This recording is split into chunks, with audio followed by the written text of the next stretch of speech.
Héritier, exactement un an après sa mort. Tout d'abord, Irène Bélier, qui a pensé, organisé et coordonné cette soirée. Directrice de recherche au CNRS, Irène, vous êtes d'abord une anthropologue socioculturelle et vous avez travaillé sur le rapport entre les hommes et les femmes dans une société sans classe d'Amazonie péruvienne. Françoise Héritier était dans votre jury de thèse. Et c'est le début, à l'époque, des études de genre en France. Puis, vous avez fait partie du mouvement qui a conduit à renouveler l'anthropologie politique en portant le regard sur les institutions qui nous gouvernent. Vous avez travaillé sur l'ENA, sur la Commission européenne ou encore sur les politiques d'intégration des Roms en Europe. Changeant ensuite d'échelle et de terrain, vous avez travaillé sur la globalisation et les instances de l'ONU chargées des droits des peuples autochtones.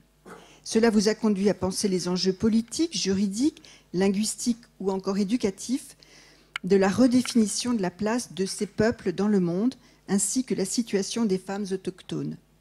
Les enjeux de pouvoir, les conditions de l'autodétermination, de l'autonomisation sont sans doute le fil rouge qui traverse vos travaux. Parmi vos nombreux ouvrages, je signale La part des femmes, essai sur les rapports entre les femmes et les hommes, Mayuna, c'est-à-dire en Amazonie péruvienne. Mélanie Gourarier, vous êtes chargée de recherche au CNRS depuis 2017. Votre parcours de recherche vous a conduite de l'histoire de l'art, avec Niki de Saint-Phal, à l'observation et l'analyse des conduites de séduction masculine, avec une thèse en 2012 intitulée « Séduire les femmes pour s'apprécier entre hommes », une ethnographie des sociabilités masculines au sein de la communauté de séduction en France. Vous avez repris ces recherches dans un ouvrage publié au Seuil sous le titre « Alpha Mâle, séduire les femmes pour s'apprécier entre hommes ». Vos travaux portent sur l'anthropologie de la parenté, l'utilisation des tests ADN, leur impact sur la représentation de la filiation.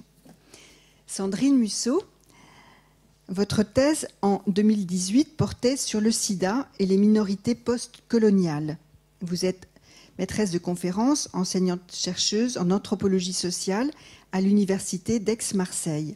Vous êtes une chercheuse impliquée sur les questions des discriminations et du traitement social de la maladie et des politiques du corps. Vous montrez que le sida est un révélateur social. Il conduit à une redéfinition des frontières, de l'altérité au bord comme à l'intérieur de la société française, ce qui pose aussi la question de la responsabilité de l'anthropologue. Vous êtes membre du Conseil national du sida, dont Françoise Héritier a été la première présidente, et auquel Michel Perrault, qu'on a entendu en conférence inaugurale, dont elle était membre, et vous avez rédigé plusieurs avis de cette instance. Vous avez publié de nombreux articles qu'on essaiera de mettre sur le site de Cité Philo, parmi lesquels je signale, en 2018, Façonnements sociaux des vulnérabilités du corps des femmes, les leçons du sida. Je vous laisse la parole. Merci beaucoup Véronique de cette introduction. Merci de nous avoir présenté ainsi et merci à Cité Philo de nous avoir invités pour parler après Françoise Héritier à partir de ses travaux. Et c'est vrai qu'elle est née, elle est marquée du signe du 15 novembre. Elle est née le 15 novembre, Françoise Héritier, en 1933 dans la Loire. Je vais d'abord commencer par la présenter un petit peu pour qu'on puisse rappeler son parcours. Elle est donc morte le 15 novembre 2017 et elle nous rassemble cette fois-ci à Cité Philo, ce merveilleux espace pour la pensée, pour échanger, pour brasser les idées. Et elle nous rassemble, Mélanie Gourarier et Sandrine Musso, voilà, qu'on se connaît, on se rencontre et on n'a jamais eu l'occasion finalement de croiser nos perspectives voilà, intellectuelles. Au cours de cette séance, on entendra également Françoise Héritier parler directement. Nous aurons donc une espèce de ponctuation par des séquences vidéo que je remercie Myriam de lancer à l'occasion et qui a été fait le fruit d'un montage, là aussi réalisé avec Véronique. Alors Françoise Héritier, c'est d'abord une grande anthropologue dont les travaux permettent de penser l'être au monde, un monde qui est social et culturel, mais aussi pour considérer l'individu qui est pris dans un dispositif. Et cet individu est nécessairement inscrit dans un collectif. La famille est le premier de ces collectifs, mais évidemment, il y a beaucoup d'autres ensembles. Et c'est un collectif qu'il ou elle, l'individu, peut s'efforcer de modifier. Et cela engage le politique. Et c'est ce qui se passe avec le féminisme, qui replace le sujet femme dans le temps, dans l'espace, dans la culture et dans le contemporain, pour faire bouger les limites d'un rapport inégal entre hommes et femmes, dont Françoise Héritier estime qu'il constitue un invariant structurel. Alors Françoise Héritier est l'exemple de cette faculté propre aux anthropologues de faire l'expérience de soi et de l'autre en même temps, une propriété qui nous conduit à comprendre les sociétés lointaines. Et ce furent longtemps celles que l'Empire avait placées sous notre regard, mais ce n'est pas une condition de l'anthropologie.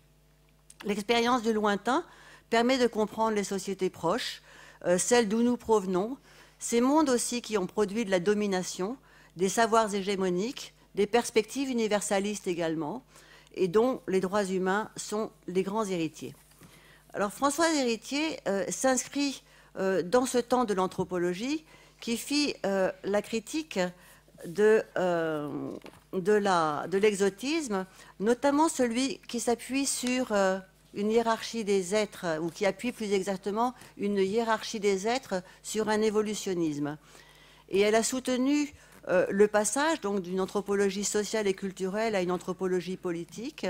Elle a appliqué cette faculté de connaître le soi et l'autre à l'étude des féminismes, et elle l'a déployée par l'engagement dont elle a fait preuve tout au long de sa carrière, à différents moments. Elle était directrice d'études à l'École des hautes études en sciences sociales. Elle a succédé à Claude Lévi-Strauss au Collège de France et elle a inauguré la chaire d'études comparées des sociétés africaines. Et plus que son illustre mentor, Lévi-Strauss, elle s'est engagée lorsqu'elle mit en place un séminaire appelé l'Anthropologue dans la Cité et lorsqu'elle a présidé le Conseil national du sida. Et elle a engagé à ce moment-là une importante réflexion sur le rôle du savant et de la savante dans la société. Et ce devoir d'engagement lui permettait de considérer que l'on dispose des outils de connaissance dont le politique ferait bien de se servir de temps en temps. Et elle parvint à peser sur la décision lorsqu'il fut question de procéder au dépistage obligatoire du sida, de faire les tests de HIV dans certaines populations ciblées, ce à quoi elle s'opposa farouchement au bénéfice des droits individuels des personnes en plaidant directement auprès du président d'alors, qui était François Mitterrand. Alors Françoise Héritier, elle est aussi et d'abord peut-être pleinement ethnologue, au sens où elle a débuté sa carrière par l'étude d'une société africaniste, les Samo de Haute-Volta, devenu le Burkina Faso, qu'elle commença à étudier avec Michel Izard, son premier mari. Et elle s'inscrit alors dans ce temps particulier de l'anthropologie française, à savoir le structuralisme, qu'elle endosse à partir de ses premiers travaux sur la parenté. Elle a poursuivi l'œuvre de Lévi-Strauss sur l'existence des lois de la parenté et elle l'a prolongée en mettant en avant ses invariants structurels. Ce qui est intéressant dans ce passage, c'est que Françoise Héritier fait intervenir des critères de symétrie et de réciprocité que les hommes qui l'avaient précédée n'avaient pas identifiés. Serait-ce parce qu'elle était femme et donc amenée à voir cette autre part de l'humanité qui échappe au regard masculin? J'aurais tendance à dire que oui, à l'aune de mes propres recherches qui firent apparaître des règles de symétrie et de réciprocité dans les sociétés Tucano d'Amazonie. C'est très loin, c'est tout à fait différent, on en parlera très peu. Mais ça impliquait également les lois de la parenté dans les systèmes d'échanges économiques et rituels et des lois que les anthropologues masculins qui m'avaient précédé dans d'autres régions, mais sur des sociétés semblables, n'avaient absolument pas vues. Pour résumer, disons, outrageusement une pensée plus complexe, les femmes que je voyais, et dans leur rapport avec les hommes, n'étaient pas seulement des objets d'échange entre des groupes masculins, ce que les hommes décrivaient. C'est des groupes masculins ou lignages ou clans. Et alors cela ne signifiait ni qu'elles étaient égales, ni qu'elles étaient soumises. Dans le monde Maïl-Runa, en tout cas, elles étaient l'objet d'une pensée relative à la nécessaire transformation que la femme générique, la femme mythique, devait subir pour produire la femme terrestre, prise dans une histoire, des rapports sociaux et une vision du monde. Alors j'ai eu l'honneur de défendre ma thèse devant un jury où siégeait Françoise Héritier, et je ne me limitais pas évidemment au volet de la parenté qui dominait l'anthropologie à l'époque, et j'abordais cette question sous l'angle du rapport entre nature et culture que Philippe Descola développa lorsqu'il prendra la succession de Françoise Héritier au Collège de France. Et pour elle, comme pour moi, il est clair que la domination masculine n'est pas un fait de nature, mais un fait de culture. Alors, sans plus tarder, je vous propose de revoir Françoise Héritier évoquer les stéréotypes de genre et les hiérarchies mentales qui dérivent de la conception de la valeur. Elle fait apparaître un concept tout à fait intéressant. Et si l'on peut lancer le film, nous allons écouter. Elle a toute cette réflexion sur la question de la valeur, de la valence et de ces hiérarchies mentales que l'on retrouve appliquées. Voilà. Donc,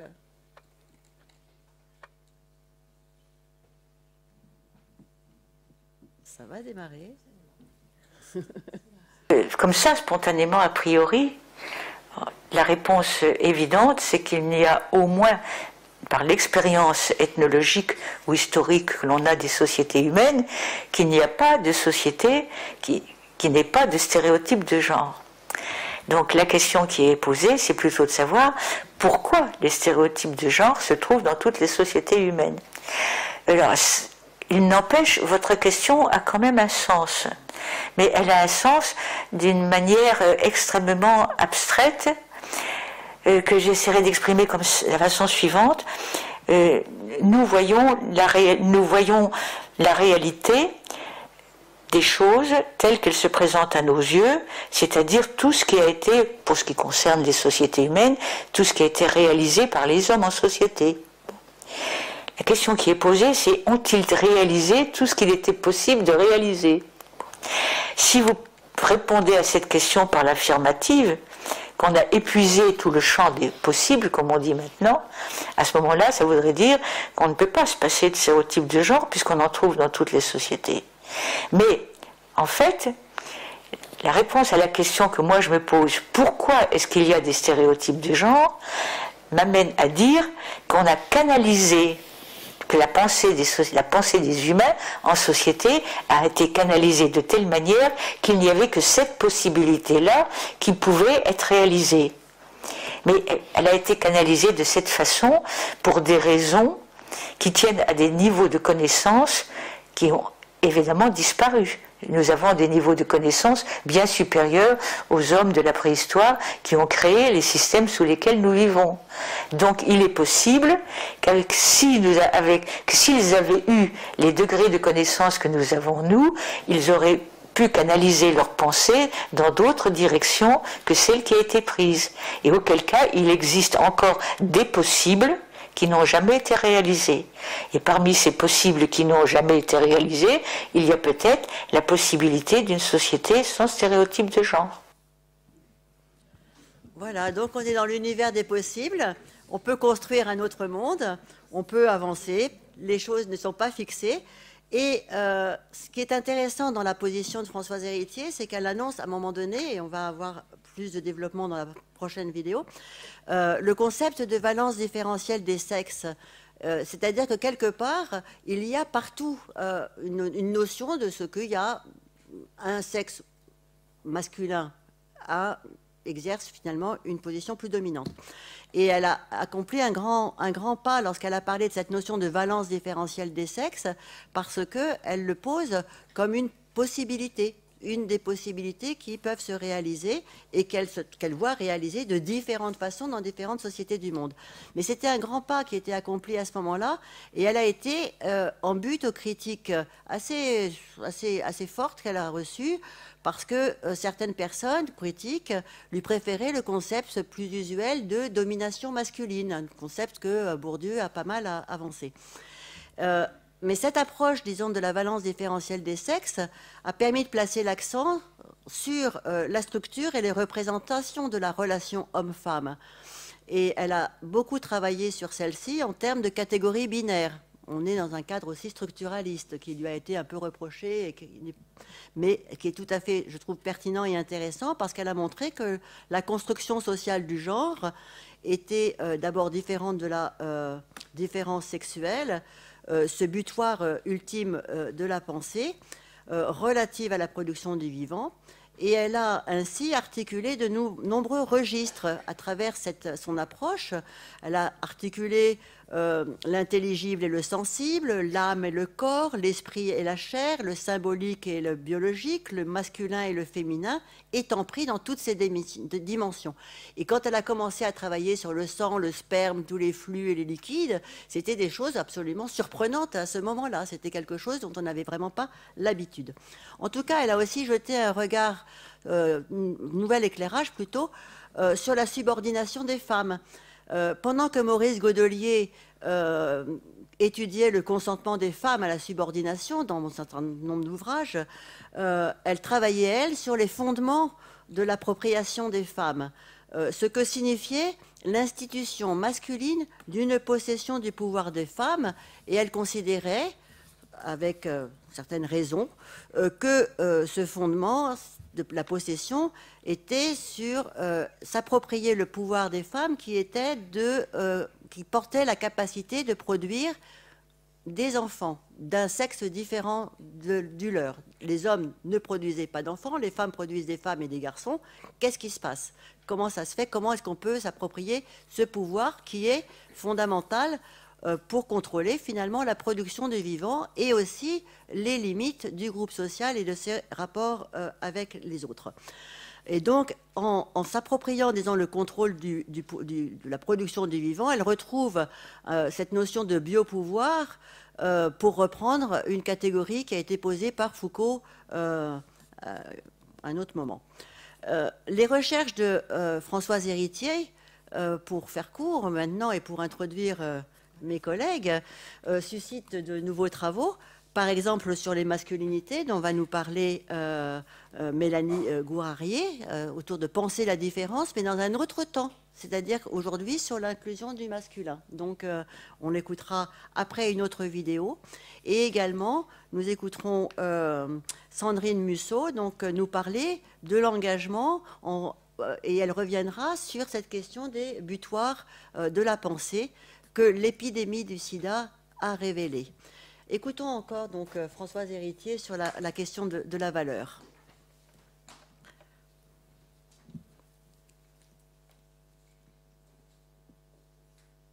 Et juste après, nous passerons la parole à Mélanie. Sans transition, tu prendras la parole. Alors comment donner, aux yeux de ce qu'on considère la première moitié de l'humanité, aux yeux des hommes, de la valeur à ce travail invisible, inaudible et invisible. Dans le modèle préhistorique dont nous avons hérité, dans le temps des chasseurs et des cueilleuses, des collectrices, le prestige et la valeur étaient déjà du côté du gibier. Le gibier était rare et la nourriture quotidienne provenait à 80% de la contribution féminine de cueillette. Mais dans les temps modernes et contemporains, c'est le salaire, les émoluments, le revenu monétaire qui remplacent le gibier qu'a rapporté l'homme et qui ont de la valeur uniquement aux yeux de l'humanité. Alors que faire? Bien, je propose que les congés de paternité et de maternité soient partagés de manière égale entre le père et la mère quand ils existent tous les deux. Ce serait d'ailleurs la condition de leur octroi, ce partage égal. Des conventions collectives garantiraient pour les deux sexes le retour à l'emploi et l'accès aux promotions normales. Et de plus, et c'est là le point essentiel, le temps passé à ces congés d'après-naissance compte et double pour l'ouverture des droits à la retraite. Ainsi, non seulement on faciliterait l'accès des hommes aux tâches domestiques et aux responsabilités paternelles, mais ces tâches seraient enfin considérées comme dotées de valeur. Alors, même si on utilise pour faire cela les rouages usuels du modèle archaïque de la valence différentielle des sexes, on ferait faire, je le crois, un grand pas à l'égalité entre les sexes. Voilà, donc comme l'a précisé Irène avant de lancer la vidéo, ce dont je vais vous parler maintenant, c'est de la façon dont Françoise Héritier est une précurseuse des travaux sur les masculinités et qu'elle a été une des premières à indiquer en fait un manque d'études sur les masculinités. Et il me semble que c'est assez visible, nettement visible dans cette vidéo. Son intérêt pour les masculinités se traduit en fait par un questionnement qui me paraît pour le moins original et que je voudrais souligner. La question en fait que pose dans cet extrait Françoise Héritier est de savoir comment faire en sorte que les tâches domestiques acquièrent de la valeur. Et elle utilise le terme de valeur suivant deux acceptions. Le premier est un sens monétaire. Le propos est donc ici d'ordre économique. Comment faire en sorte que les tâches domestiques soient économiquement valorisables, ce qui permet de les rendre mesurables et visibles, du coup. Et ensuite, Françoise Héritier parle d'une valeur plus symbolique, cette fois, qui est celle du prestige. Et la question qu'elle pose, et c'est là où il me semble qu'il y a une pensée particulièrement originale, c'est qu'elle se demande comment faire en sorte que les tâches domestiques soient valorisées. Plus exactement, comment faire en sorte que les tâches domestiques acquièrent suffisamment de valeur symbolique pour que les hommes désirent les accomplir. On voit bien ici que la façon dont s'intéresse Françoise Héritier à l'égalité est assez significative, il me semble, de ses engagements politiques et de son travail d'anthropologue. Parce que d'une part, elle montre elle se montre à l'avant-garde d'un progrès social. Elle évoque dans cette vidéo la question du congé paternel et pour rappel, il me semble important de le dire, l'extension du congé paternel est encore en discussion et il porte absolument pas sur une égalité du temps de répartition du temps de la durée dans le congé paternel et maternel, mais juste d'un congé qui durerait 3 semaines pour le congé paternel. Donc on voit bien à quel point sa proposition est d'avant-garde. Ensuite, avec cette proposition concernant donc le congé parental, Françoise Héritier ne se contente pas seulement de proposer des solutions politiques par des mesures très concrètes, elle propose également d'inverser un paradigme et du coup de transformer notre manière de poser un problème social. Ici, il est moins question de rendre accessibles et désirables aux femmes des tâches déjà socialement valorisées, c'est plutôt comme ça qu'on pense la question du progrès et de l'égalité, mais aussi de rendre désirables aux hommes des tâches féminisées. Et finalement, ce problème, il me semble, est rarement posé en ces termes. Elle attire ainsi notre attention sur un terme de l'équation de la valence différentielle des sexes qui est trop souvent effacé et oublié, comme tu l'as dit, donc le masculin.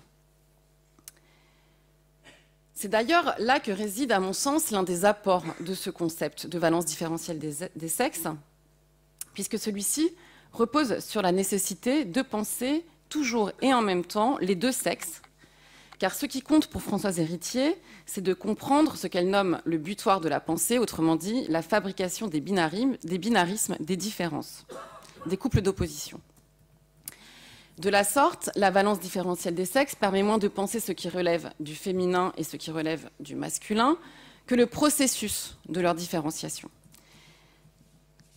C'est ainsi qu'elle choisit d'intituler d'ailleurs l'ouvrage dans lequel elle théorise la valence différentielle des sexes et qui s'intitule donc Masculin, féminin, la pensée de la différence. Il me semble que tout est dit dans le titre.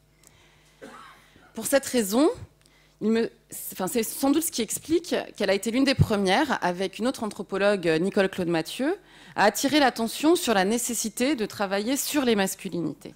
Et je vais revenir plus longuement sur ce point-là, parce que je voudrais montrer, pour conclure, à quel point c'est important l'étude des masculinités. Qu'est-ce que ça permet de penser les masculinités? Et elle a été aussi l'une des premières, donc Françoise Héritier, à penser la gravité de l'absence de ces études. Et cette absence, elle est significative pour elle, à ce point significative qu'elle choisit de conclure son ouvrage « La pensée de la différence » sur cette absence. Et je voudrais lire ensemble les derniers mots de son ouvrage, qui est ici. Donc je vais découper la phrase en 2 temps pour vous montrer bien les enjeux de ses propos. Je pense qu'il y a beaucoup de choses contenues dans ce paragraphe.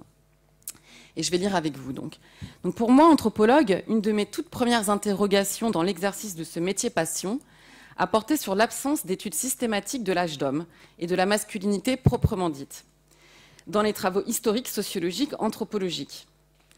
On peut en parler dans les termes d'institutions sociales particulières qui définissent des seuils et des passages, comme les systèmes de classe d'âge. On parle de l'enfance, de l'adolescence, de la vieillesse, mais pas de l'âge d'homme. De la maturité active de celui qui est censé, dans les systèmes susdits, exercer charge, responsabilité et pouvoir. Autrement dit, ce que nous dit, je m'arrête là pour le moment, ce que nous dit ici Françoise Héritier, c'est que finalement, ce qui est invisibilisé, c'est la norme. Et elle nous parle de la difficulté de percevoir et de concevoir donc, la norme à partir de laquelle finalement tout le reste est pensé, est apprécié. S'il est abondamment question des autres, les enfants, les femmes, les vieillards, celui à partir duquel ces altérités s'énoncent, l'homme d'âge moyen n'est jamais spécifié comme tel. Et cet effacement du point de vue masculin, qui se fait passer donc pour universel, est un processus particulièrement visible dans une phrase devenue célèbre de Claude Lévi-Strauss et que je vais vous lire. Donc je cite « Le village entier est parti le lendemain dans une trentaine de pirogues, nous laissant seuls avec les femmes et les enfants dans les maisons abandonnées. » Donc, voilà. Il faut remettre dans un contexte que tu as énoncé tout à l'heure, Irène, dans un contexte historique de production de la pensée, mais quand même, on voit bien que ce point de vue d'un grand anthropologue masculin qui s'imagine rester seul dans un village abandonné alors qu'il reste avec les femmes et les enfants, qui composent peut-être les 3/4 du village, finalement. Et comme tu l'as dit, Irène, le fait que Françoise Héritier était une femme, c'est pas anodin dans cette prise de conscience, dans cette conscientisation de son point de vue, d'un point de vue situé, puisqu'elle n'est pas, elle, cette norme universelle. Donc Françoise Héritier est une femme anthropologue et son extériorité vis-à-vis de la norme lui a permis sans doute de voir à quel point les savoirs sont androcentrés, donc sont le produit d'un positionnement masculin. Alors, je ne vais pas rester trop longtemps sur cette position d'Héritier, parce que je crois, Sandrine, que tu vas y revenir peut-être si tu as le temps. Juste terminer sur cette idée pour revenir à cette phrase très importante de Françoise Héritier, puisqu'elle dit que c'est là un de ses premiers étonnements en tant qu'anthropologue, et que cet étonnement provient du fait que si le point de vue masculin est omniprésent et surplombant, il n'est jamais question des hommes, et ces derniers ne sont jamais pensés comme un objet potentiel de savoir. Et c'est là où il y a un apport, à mon sens, très fort des travaux de Françoise Héritier. Puisque l'absence des hommes comme objet de savoir n'est pas seulement un effet d'un positionnement androcentré, et c'est là où je vais revenir sur la fin de l'extrait qui est toujours là, voilà. Puisque cette absence des hommes, c'est aussi un outil du maintien de la centralité de cette position neutre. Et c'est ce qu'elle avance là. Je cite, « L'âge d'homme, c'est le trou noir et le référent ultime. Peut-être faudra-t-il s'interroger sur ces étranges oblitérations en ce que, à mon sens, c'est cette absence qui légitime tout ce qui est advenu à l'humanité. » La deuxième chose que dit ici Françoise Héritier dans cet extrait, et c'est là un point de vue fondamental, c'est le pouvoir de cette invisibilisation, le pouvoir de ce silence. Il ne s'agit pas que de différenciation, mais aussi de hiérarchisation. La binarisation du monde produit des hiérarchies, et c'est sur ces hiérarchies qu'elle insiste. Et c'est pour cette raison, il me semble, que l'étude des masculinités est déterminante. S'intéresser aux masculinités, ce n'est pas seulement s'intéresser à des types de socialisation masculine ou à des systèmes de représentation masculins et féminins. C'est aussi plus largement regarder la production de la différence à partir de ceux qui sont les bénéficiaires du rapport de sexe. Penser la masculinité, c'est donc accéder à la question plus large du pouvoir. c'est comprendre et je reprends Héritier, ce qui est advenu à l'humanité, autrement dit, comprendre la hiérarchisation plus globale des êtres et des choses. Et je vais m'arrêter là sur la question des masculinités. Alors, merci beaucoup. Avant de passer la parole à Sandrine, on a une petite étape vidéo pour écouter Françoise Héritier nous parler de manière tout à fait amusante, avec une anecdote en particulier. Donc, vous la lancez, là, la vidéo. D'accord. Quand c'est une femme qui parle dans une assemblée de pairs, on écoute ce qu'elle dit, mais on ne l'entend pas. C'est-à-dire, on a l'impression que vous dites quelque chose d'inutile, d'aberrant, qui tombe au fond d'un puits. Ben, pour tout vous dire, j'ai eu ce sentiment maintes et maintes fois dans ma vie, d'avoir l'impression que ce que je disais n'était pas entendu. N'était pas entendu. Écoutez simplement. Et que quand une femme prend la parole, eh bien, c'est comme un silence. C'est une corvée, il faut attendre que ça soit passé, puis après on reprend entre hommes le discours. Alors ça, je l'ai maintes fois vérifié, cette espèce de plombage de la parole féminine. Sans compter une forme de condescendance. Parfois très appuyée. Ah ben oui, on va entendre ce que Madame Attel a à dire sur la question, l'air de dire, ben ouais, ça nous faut une petite récréation. Une petite récréation. Et puis, et sans compter aussi, naturellement, cette idée latente que les femmes sont quand même là davantage, sinon pour le décor, du moins pour rendre des services, et autant que possible, des services subalternes. Et donc, j'ai gardé le souvenir, mais très très vif, parce que j'avais ce jour-là bien réagi, je pense, d'une réunion où nous étions tous entre hommes, si je puis dire, puisque j'étais la seule femme. Et j'ai été la seule femme pendant des années au Collège de France. Donc je me prenais pour un homme aussi, j'étais au milieu des hommes. Et donc une réunion de travail où nous étions en train de... On commençait un système de réflexion sur des sujets qui nous étaient communs à tous les professeurs de sciences humaines. On pouvait en parler tous. Et c'était des journées que l'on faisait entre nous qui étaient extrêmement, d'ailleurs, intéressantes parce qu'on était des grands spécialistes, si vous voulez, sur certains thèmes comme le sang, le pouvoir, l'administration, etc. Et donc, cette année-là, on passait 3 jours à discuter sur le sang. Et c'était la première année où on faisait la chose. Et à la fin de la première matinée, celui qui organisait la chose, un historien connu, dit c'est quand même dommage que nous qui sommes, disons, le gratin, etc., que ça soit perdu, que ça soit uniquement pour nous. Il faudrait le garder. C'était dans les années 84-85. Et nous n'avons pas de système d'enregistrement. Il faudrait que quelqu'un prenne des notes. Et à ce moment-là, il se tourne très naturellement vers moi. Et il me dit, Françoise, vous pourriez prendre des notes. Ce à quoi j'ai répondu que je n'étais pas programmée génétiquement pour les prendre mieux que lui. Et c'est vrai. Je ne suis pas programmée génétiquement pour les prendre mieux que lui. Voilà. Alors cet extrait est vraiment remarquable parce que on a toutes expérimenté ce genre de situation et elle le dit avec beaucoup d'humour et avec ce clin d'œil. Et ça, c'était la personnalité de Françoise qui nous manque beaucoup. Là, on va faire une transition vers un autre aspect de son travail, justement, à la suite de ces réflexions, où elle a pris à bras le corps les enjeux du biologique et de l'institutionnel lorsqu'elle est devenue la première et unique présidente du Conseil national du SIDA, de 1989 à 1994. Et depuis, il n'y a que des hommes médecins, plutôt, qui président ce Conseil national du SIDA. Si je ne me trompe pas, Sandrine, c'est bien ça.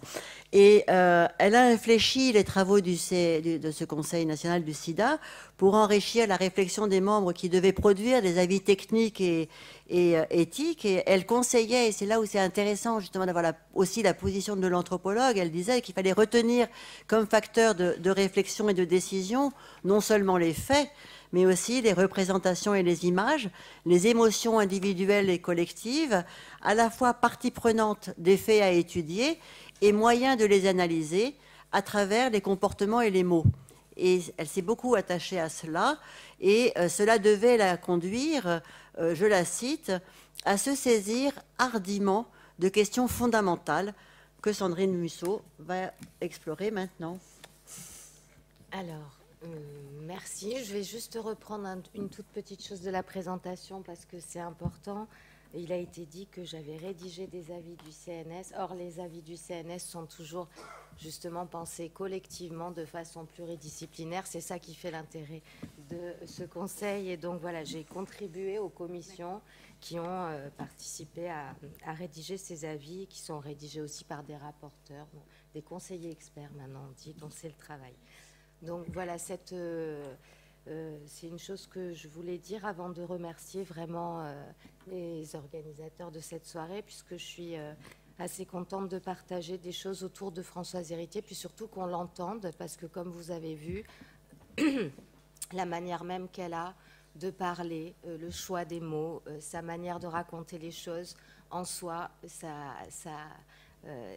très riche, avant même qu'on commente sa pensée. Vous m'entendez bien ? Non, c'est mieux. Voilà, donc j'étais particulièrement contente de partager des choses autour d'elle, puisque j'ai le sentiment de lui devoir beaucoup. D'abord, puisque si elle n'avait pas donc été la première femme non médecin à présider le Conseil national du sida, elle n'aurait peut-être pas participé à cette ouverture et cette arène assez singulière qu'a constitué le sida en termes d'ouverture à l'écoute de sciences sociales et notamment de l'anthropologie dans un monde qui est quand même fondamentalement aussi lié à une question médicale. Donc c'est, contrairement à ce qu'elle raconte là sur le fait qu'on ne l'écoutait pas quand elle parlait, c'est une institution où elle a été très écoutée et où grâce à elle, la parole des anthropologues est écoutée, ce qui a le mérite d'exister. C'est pas si courant dans les institutions de notre société. Ensuite, elle m'a aussi nourrie comme dans mon processus de conversion à l'anthropologie après des études de sciences politiques, puisque ces textes ont fait partie de textes qui m'ont vraiment marqué, notamment une des premières lectures que j'ai faites d'elle, c'était son travail sur l'inceste du deuxième type, qui est déjà une réflexion sur le rapport entre les humeurs et la production de catégories religieuses, politiques, juridiques sur les corps. Et puis enfin, comme enseignante, puisque j'ai eu la chance de suivre son séminaire sur la violence au Collège de France, et que ça a été une des rares figures d'enseignement. Elle dit qu'elle était la seule femme et que c'est important quand on commence soi-même à enseigner d'avoir quelques références et figures féminines. C'est pas si courant que ça. Donc elle est aussi fondatrice d'un questionnement qui est vraiment très important en anthropologie de la maladie, de la santé ou anthropologie médicale, sur les façonnements sociaux du biologique, les dynamiques d'incorporation des inégalités et comment ces inégalités se traduisent dans les corps. Donc à toutes ces échelles-là, c'est vraiment quelqu'un à qui je dois beaucoup. Et au-delà, il y a une association d'étudiants qui s'est créée à Aix-Marseille Université à la rentrée.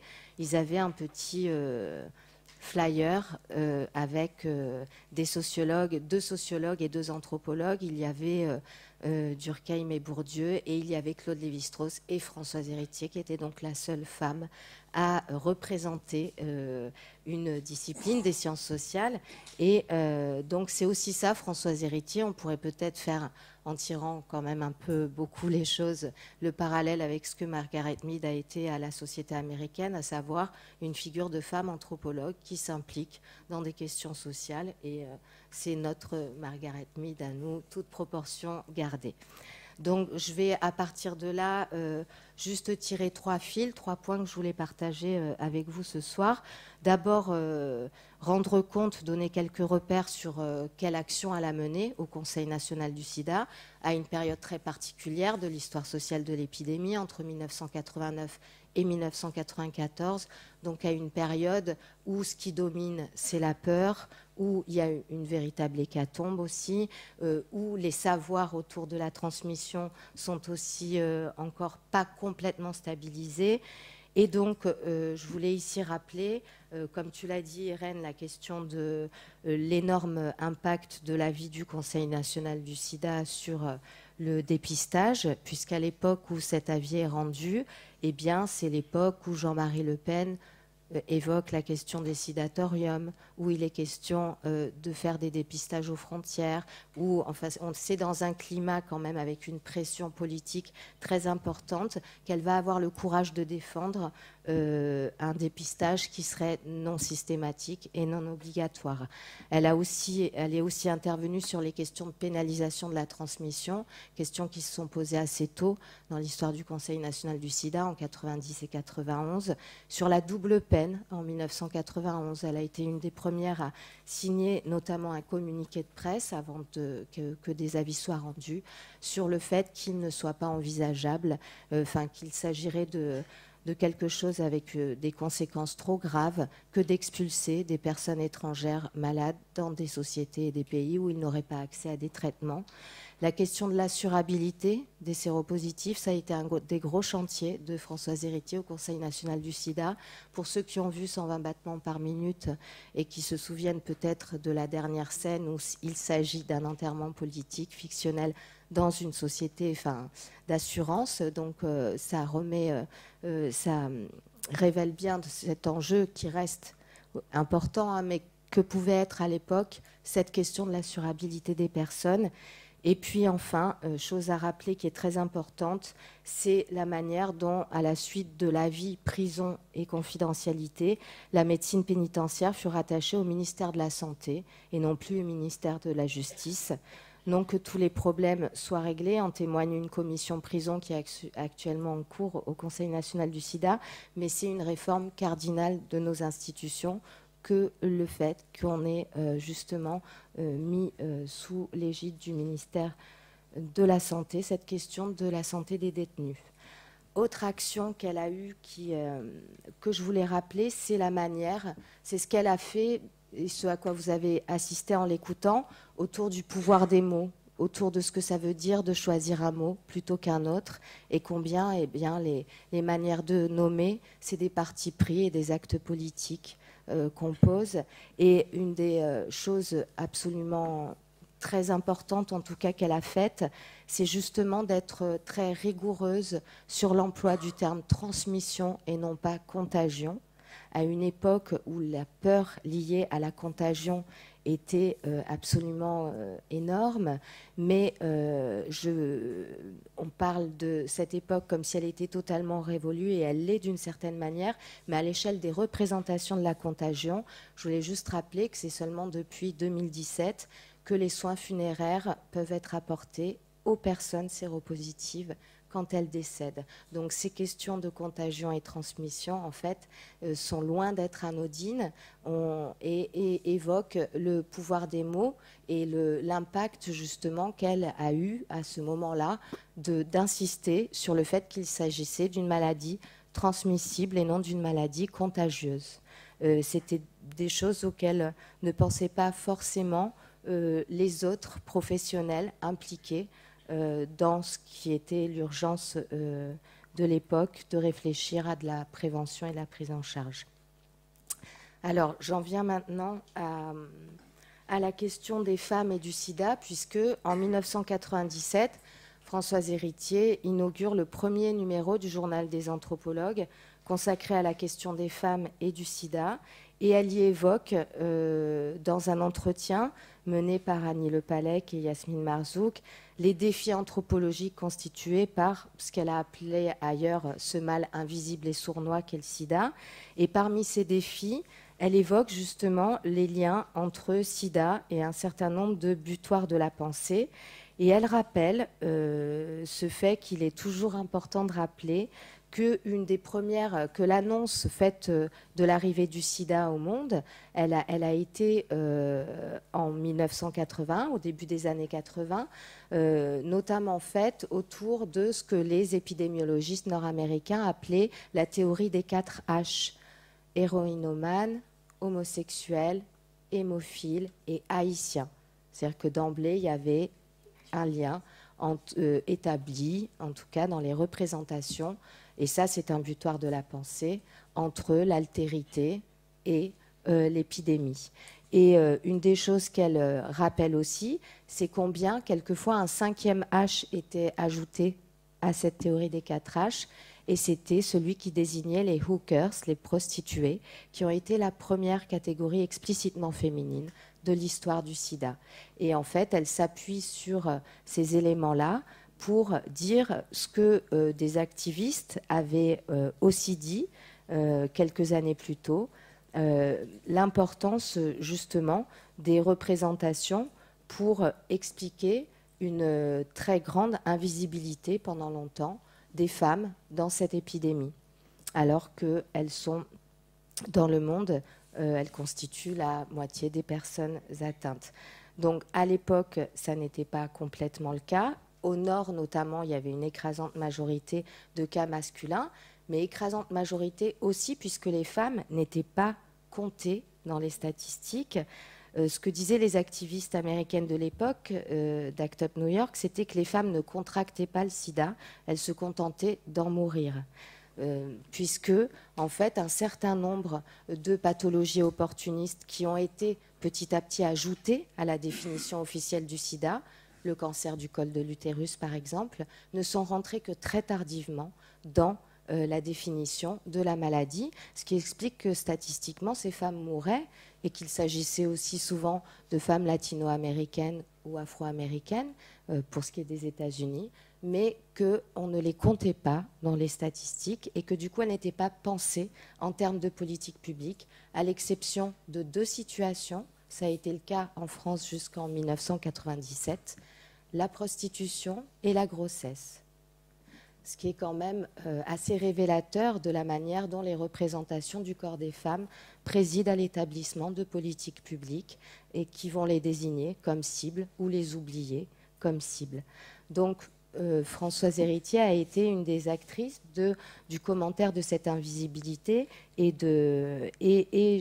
vous évoquiez Michel Perrault, mais l'histoire des femmes de Georges Duby et Michel Perrault commence là-dessus en 91. Les recensements même négligent les femmes. À Rome, on les compte seulement si elles sont héritières. Il faut attendre le IIIe siècle après Jésus-Christ pour que Dioclétien ordonne pour raison fiscale leur dénombrement. Au XIXe siècle, le travail des femmes agricultrices ou paysannes est constamment sous-estimé, car on ne retient que la profession du chef de famille. Le rapport des sexes imprime sa marque aux sources de l'histoire et conditionne leur inégale densité. Et de la même manière, le rapport de sexe imprime sa marque à l'exposition différenciée à des risques, et notamment au risque de contamination pour le sida. Donc, si Françoise Héritier a été quelqu'un d'extrêmement important dans la prise de conscience de tous ces enjeux-là, on est aussi ici pour parler d'après Françoise Héritier, et puis pour éviter quelque chose qui ne lui ressemblerait pas du tout, qui est la géographie. C'était pas quelqu'un qui avait besoin qu'on soit dans un rapport totalement agéographique, et c'est quelqu'un qui aimait que ses idées soient discutées, et ça a été pas mal le cas, et notamment autour de plusieurs éléments. D'abord, le fait qu'elle est peut-être, justement, dans sa recherche permanente d'invariants et d'universaux, passée sous silence ou pas assez pensée, la pluralité d'un certain nombre de conditions situées. C'est les reproches que lui ont fait les féministes post-structuralistes en renvoyant au fait que malgré tout, s'il y avait des choses qui relevaient d'invariants, il y avait aussi des situations et des savoirs situés. Et de fait, la condition de femme séropositive, lorsque l'on a été contaminé par l'usage de drogue, par le travail du sexe, dans d'autres situations, et lorsqu'on est de telle ou telle condition sociale, de telle ou telle origine, n'est pas la même. En témoigne par exemple l'étude Parcours. Il y a eu une grosse étude publiée en 2016 en France qui est quelque chose de très important, dirigée par Annabelle Degré-Duloup et France Lert, puisque ça a montré par exemple que pour entre 33 et 49% des personnes originaires d'Afrique subsaharienne, la contamination par le sida arrivait en France dans les 6 premières années de vie dans des conditions extrêmement précaires sur le territoire national. Ce qui a remis complètement en question la représentation en termes de pathologie d'importation et qui a permis aussi de mettre en lumière ce que les frontières administratives, la manière dont les frontières et les politiques s'incarnent dans les corps, et pas tout à fait de la même manière lorsqu'on est une femme originaire d'une autre société ou lorsqu'on est une femme racisée. Donc c'est des choses qu'on a pu lui reprocher, cette insistance sur l'invariant. Mais en revanche, et je pense là notamment à Elsa Dorlin, qui a fait partie des détracteurs, notamment du fait que masculin-féminin ne soit pas au pluriel, mais au singulier. Ça a été aussi quelque chose de discuté, qui rendait justement hommage au moment de sa mort à la manière que Françoise Héritier avait toujours eu d'écouter ses détracteurs. Et elle cite même dans le tome 2 de Masculin-Féminin le mémoire d'étudiante d'Elsa Dorlin dès l'introduction. Donc elle revenait justement, en dépit de certains désaccords théoriques, sur la grande ouverture d'esprit et cette pensée toujours vive et en mesure de reconnaître les transmissions, pas seulement des femmes qui l'avaient précédée et des hommes qui l'avaient précédée, mais de celles qui lui ont succédé. J'en terminerai maintenant, je pense que je suis arrivée par deux choses. La manière dont reste tout à fait d'actualité la question des tâches de care subalternisées, qui sont de manière très globale exercée par les femmes. C'est tout à fait visible pour ce qui est quand on travaille sur les questions de maladie et de santé. Et enfin, ces derniers mots, à l'occasion des 25 ans du Conseil national du sida, en 2014, ont été justement des mots de critique du triomphalisme médical actuel, puisqu'on en est, pour ce qui est de l'épidémie, à un récit qui est celui de la fin du sida, justement en montrant comment cette remédicalisation d'une maladie c'était aussi un oubli des dimensions politiques et sociales qu'elle continue de charrier. Je vous remercie.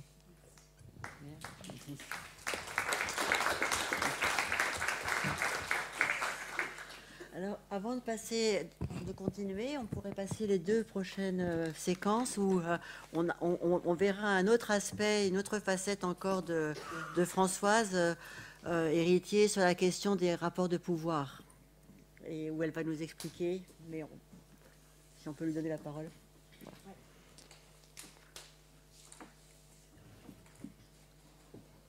Le problème du rapport entre les sexes, c'est un problème politique, c'est le problème politique majeur. Ce rapport-là, inégalitaire, il est universel et qu'il a été créé à l'aube des temps. Qu'il a été créé à l'aube des temps par des individus qui étaient dépourvus de notre savoir actuel, qui n'avaient que leur sens et qui essayaient de réfléchir et de créer un monde qui correspondait à ce qu'ils voyaient. Et ils voyaient que tout le vivant était partagé entre deux sexes. Ils voyaient surtout quelque chose d'infiniment incompréhensible et qui restait incompréhensible jusqu'à la fin du XVIIIe siècle, c'est que les femmes faisaient les enfants des deux sexes et que les hommes, eux, ne faisaient pas leurs fils, ne faisaient pas d'enfants et ne faisaient pas leurs fils. Et le problème était, à quoi servaient-ils les mâles, si c'était les femmes avaient le pouvoir de le faire comme ça? Eh bien, la réponse, elle a été à faire la guerre, comme vous dites, mais la réponse a été aussi, sur le plan de la reproduction, beaucoup plus simple. Ça a été de dire, ce sont les hommes qui mettent les enfants dans les femmes, par le coït, par le rapport sexuel. Les femmes ne sont qu'un réceptacle. Mais à ce moment-là, elles deviennent quelque chose qu'il faut s'approprier, qu'il faut avoir, et qui est réduit à l'état de maternité, l'état d'utérus pour faire des enfants, et à tout ce qui va avec, le domestique. Et ça implique toute une série de contraintes. Là, vous êtes en train de nous refaire c'est la nature. C'est l'anthropologue qui parle. Et quel anthropologue? Attendez, je ne refais pas la nature. C'est pas la nature, c'est la culture. Ce n'est pas la nature, monsieur. C'est les femmes et la culture, c'est les hommes. Ce n'est pas la nature, parce que c'est pas la nature qui dit que les femmes sont inférieures. C'est la culture. C'est ce qui s'est ensuivi de ces séries de réflexions et qui ont contraint les femmes en les privant de disposer de leur corps, en les privant de l'accès au savoir et en les privant toujours chez nous de l'accès au pouvoir, et en accompagnant tout cela d'une situation qui est celle du mépris, de la condescendance, etc. Eh bien, et que l'on voit à tous les coins de rue. Il suffit d'ouvrir les yeux simplement sur ce qui se passe dans la rue, les affiches et le reste, et les discours qui sont tenus. Eh bien, c'est tout cela à quoi nous sommes confrontés. Et je dis que c'est le problème politique majeur parce que les autres formes de domination, elles ont pris modèle sur celle-là. C'est celle-là la plus ancienne, la primitive, et les autres se sont calqués dedans. On en a une petite suivante aussi qui est pas mal.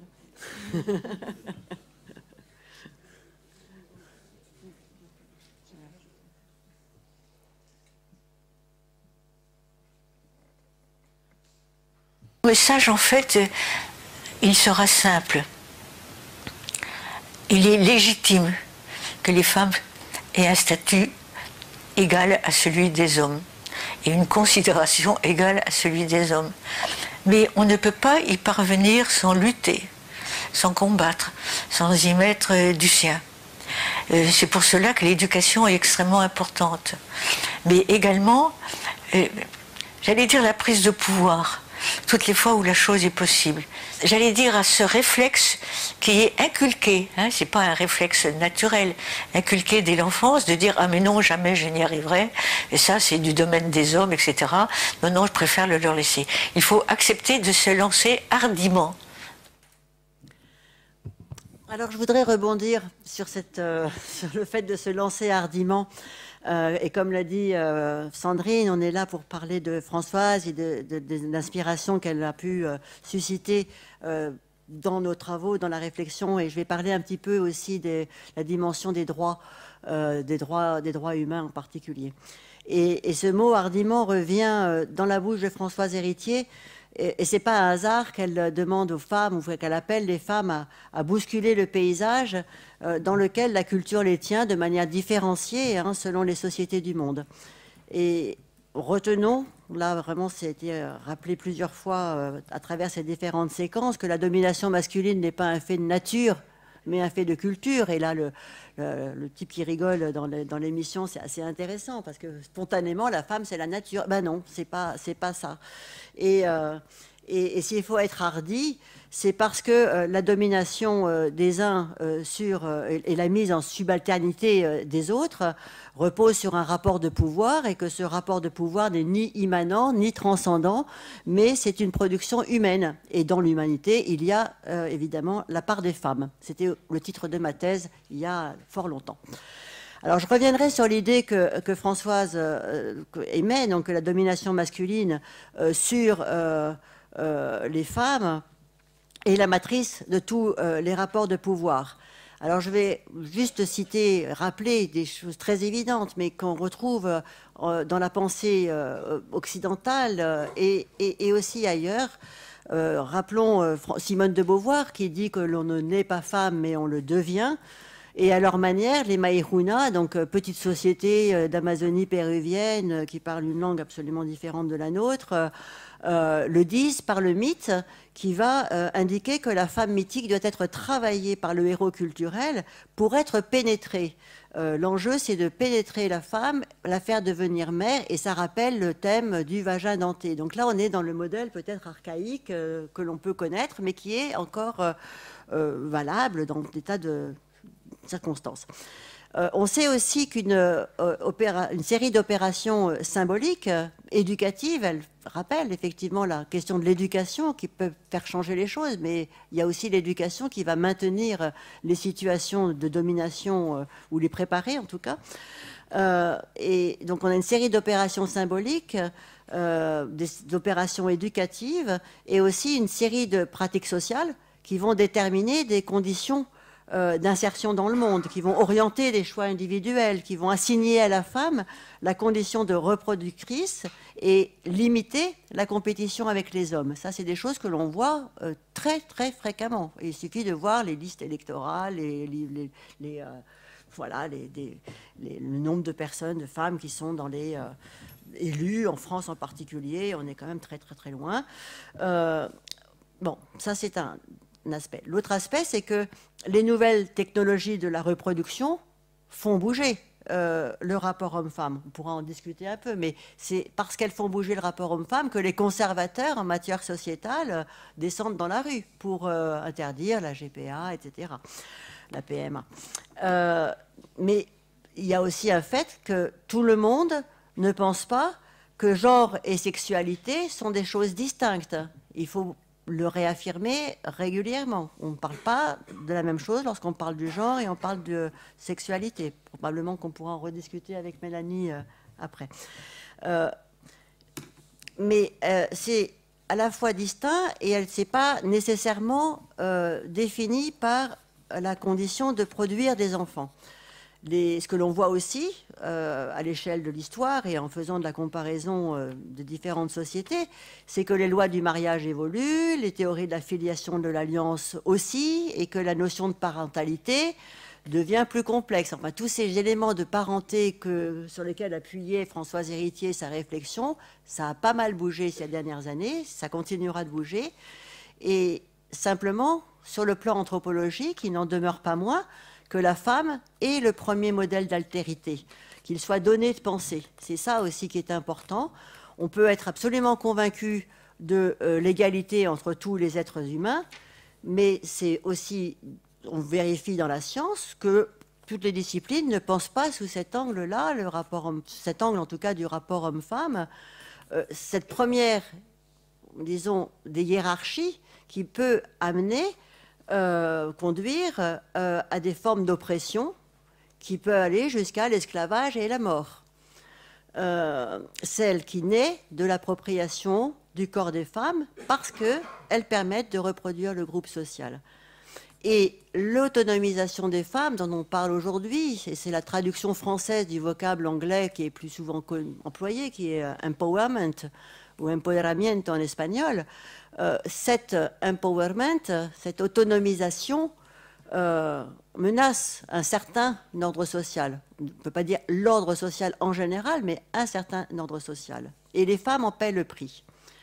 Les diverses formes de discrimination et de violence à l'encontre des femmes sont, depuis les années 1980, l'objet d'un combat à l'échelle de la planète, sous les auspices de l'ONU et des pays qui se sont engagés dans la ratification de la Convention pour l'élimination de la discrimination à l'encontre des femmes en 1979.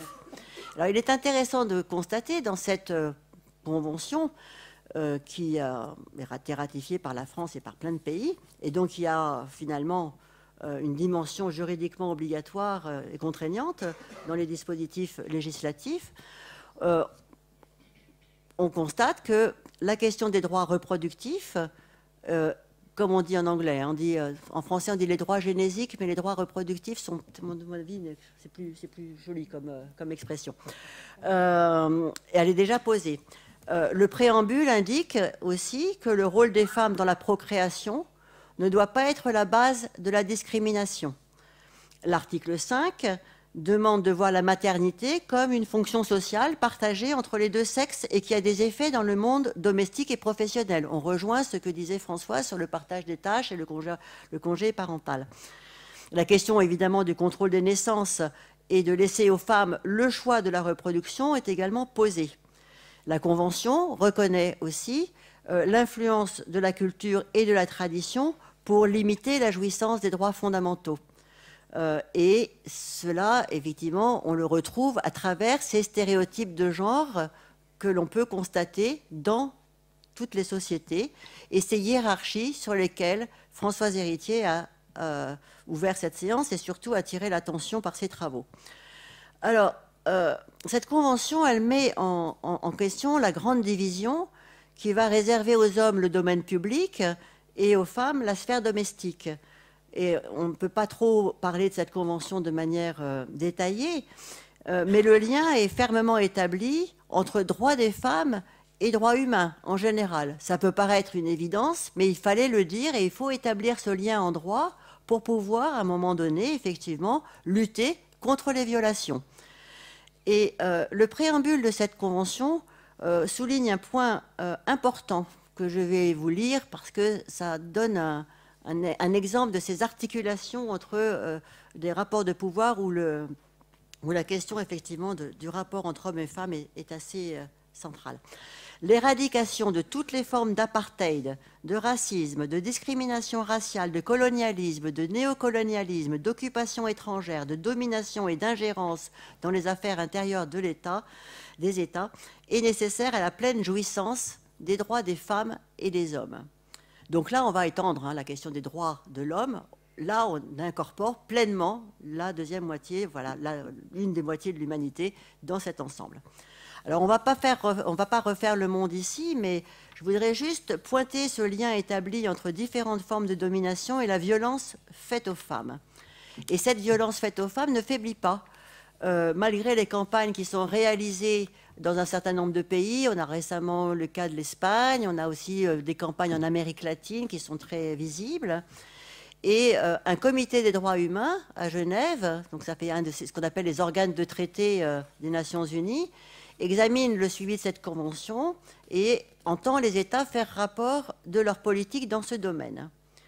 Et alors je voudrais ici signaler, et là faire le pas entre les recherches sur le genre et les recherches sur les questions autochtones que je fais depuis maintenant une vingtaine d'années, c'est depuis peu d'années, depuis quelques années, 3, 4, 5 ans, que les femmes autochtones commencent à se présenter devant le comité pour faire état de leur situation. Les femmes autochtones, elles ont une double invisibilité, en tant que femmes et en tant qu'autochtones. Et du coup, elles essayent effectivement de porter l'attention sur leur situation, qui sont pas mineures et qui ne sont pas totalement identiques à celles que l'on vit dans nos sociétés. D'abord, pourquoi c'est important qu'elles aillent se présenter directement et en personne devant ces comités qui sont tout à fait intéressants? C'est parce que les États ne pensent pas à elles. Les rapports ne pensent pas à ces femmes en général, et aux femmes autochtones encore moins. Donc elles ne sont pas dans les statistiques, on l'a vu, il faut le rappeler, pourquoi, et donc il faut faire tout un travail sur les appareils statistiques pour pouvoir considérer qu'elles subissent un certain nombre de problèmes. Et pourquoi les États ne voient pas les femmes autochtones? D'abord parce que c'est des minorités démographiques, et aussi parce qu'elles sont très éloignées des capitales et des élites. Et donc ces élites sont principalement masculines. La reconnaissance internationale des droits des peuples autochtones a conduit donc le mécanisme, enfin le système onusien à se saisir de toutes sortes de questions concernant ces peuples. Et de ce fait, en raison même des dynamiques internationales qui dérivent finalement de cette mobilisation du système onusien, les femmes autochtones commencent à exposer elles-mêmes leur situation. Et elles doivent le faire elles-mêmes, parce qu'il n'y a pas de relais. Il n'y a pas de relais dans le politique, il n'y a pas de relais autrement. Alors, elles répondent de cette façon-là à une proposition, ou plutôt une interrogation que Gayatri Spivak a fait dans les années 87, avec un essai. Donc, Gayatri Spivak, c'est une historienne de l'Inde, donc indienne, mais d'Inde. Et elle disait « Can the subaltern speak ?» traduit en français par « Les subalternes peuvent-ils, I2LES, parler ?» Alors oui, les femmes autochtones disent oui, on peut parler. Celles qui se sont exprimées à la conférence de Pékin en 1995 et puis qui sont maintenant présentes dans les différents forums internationaux où je les retrouve très régulièrement.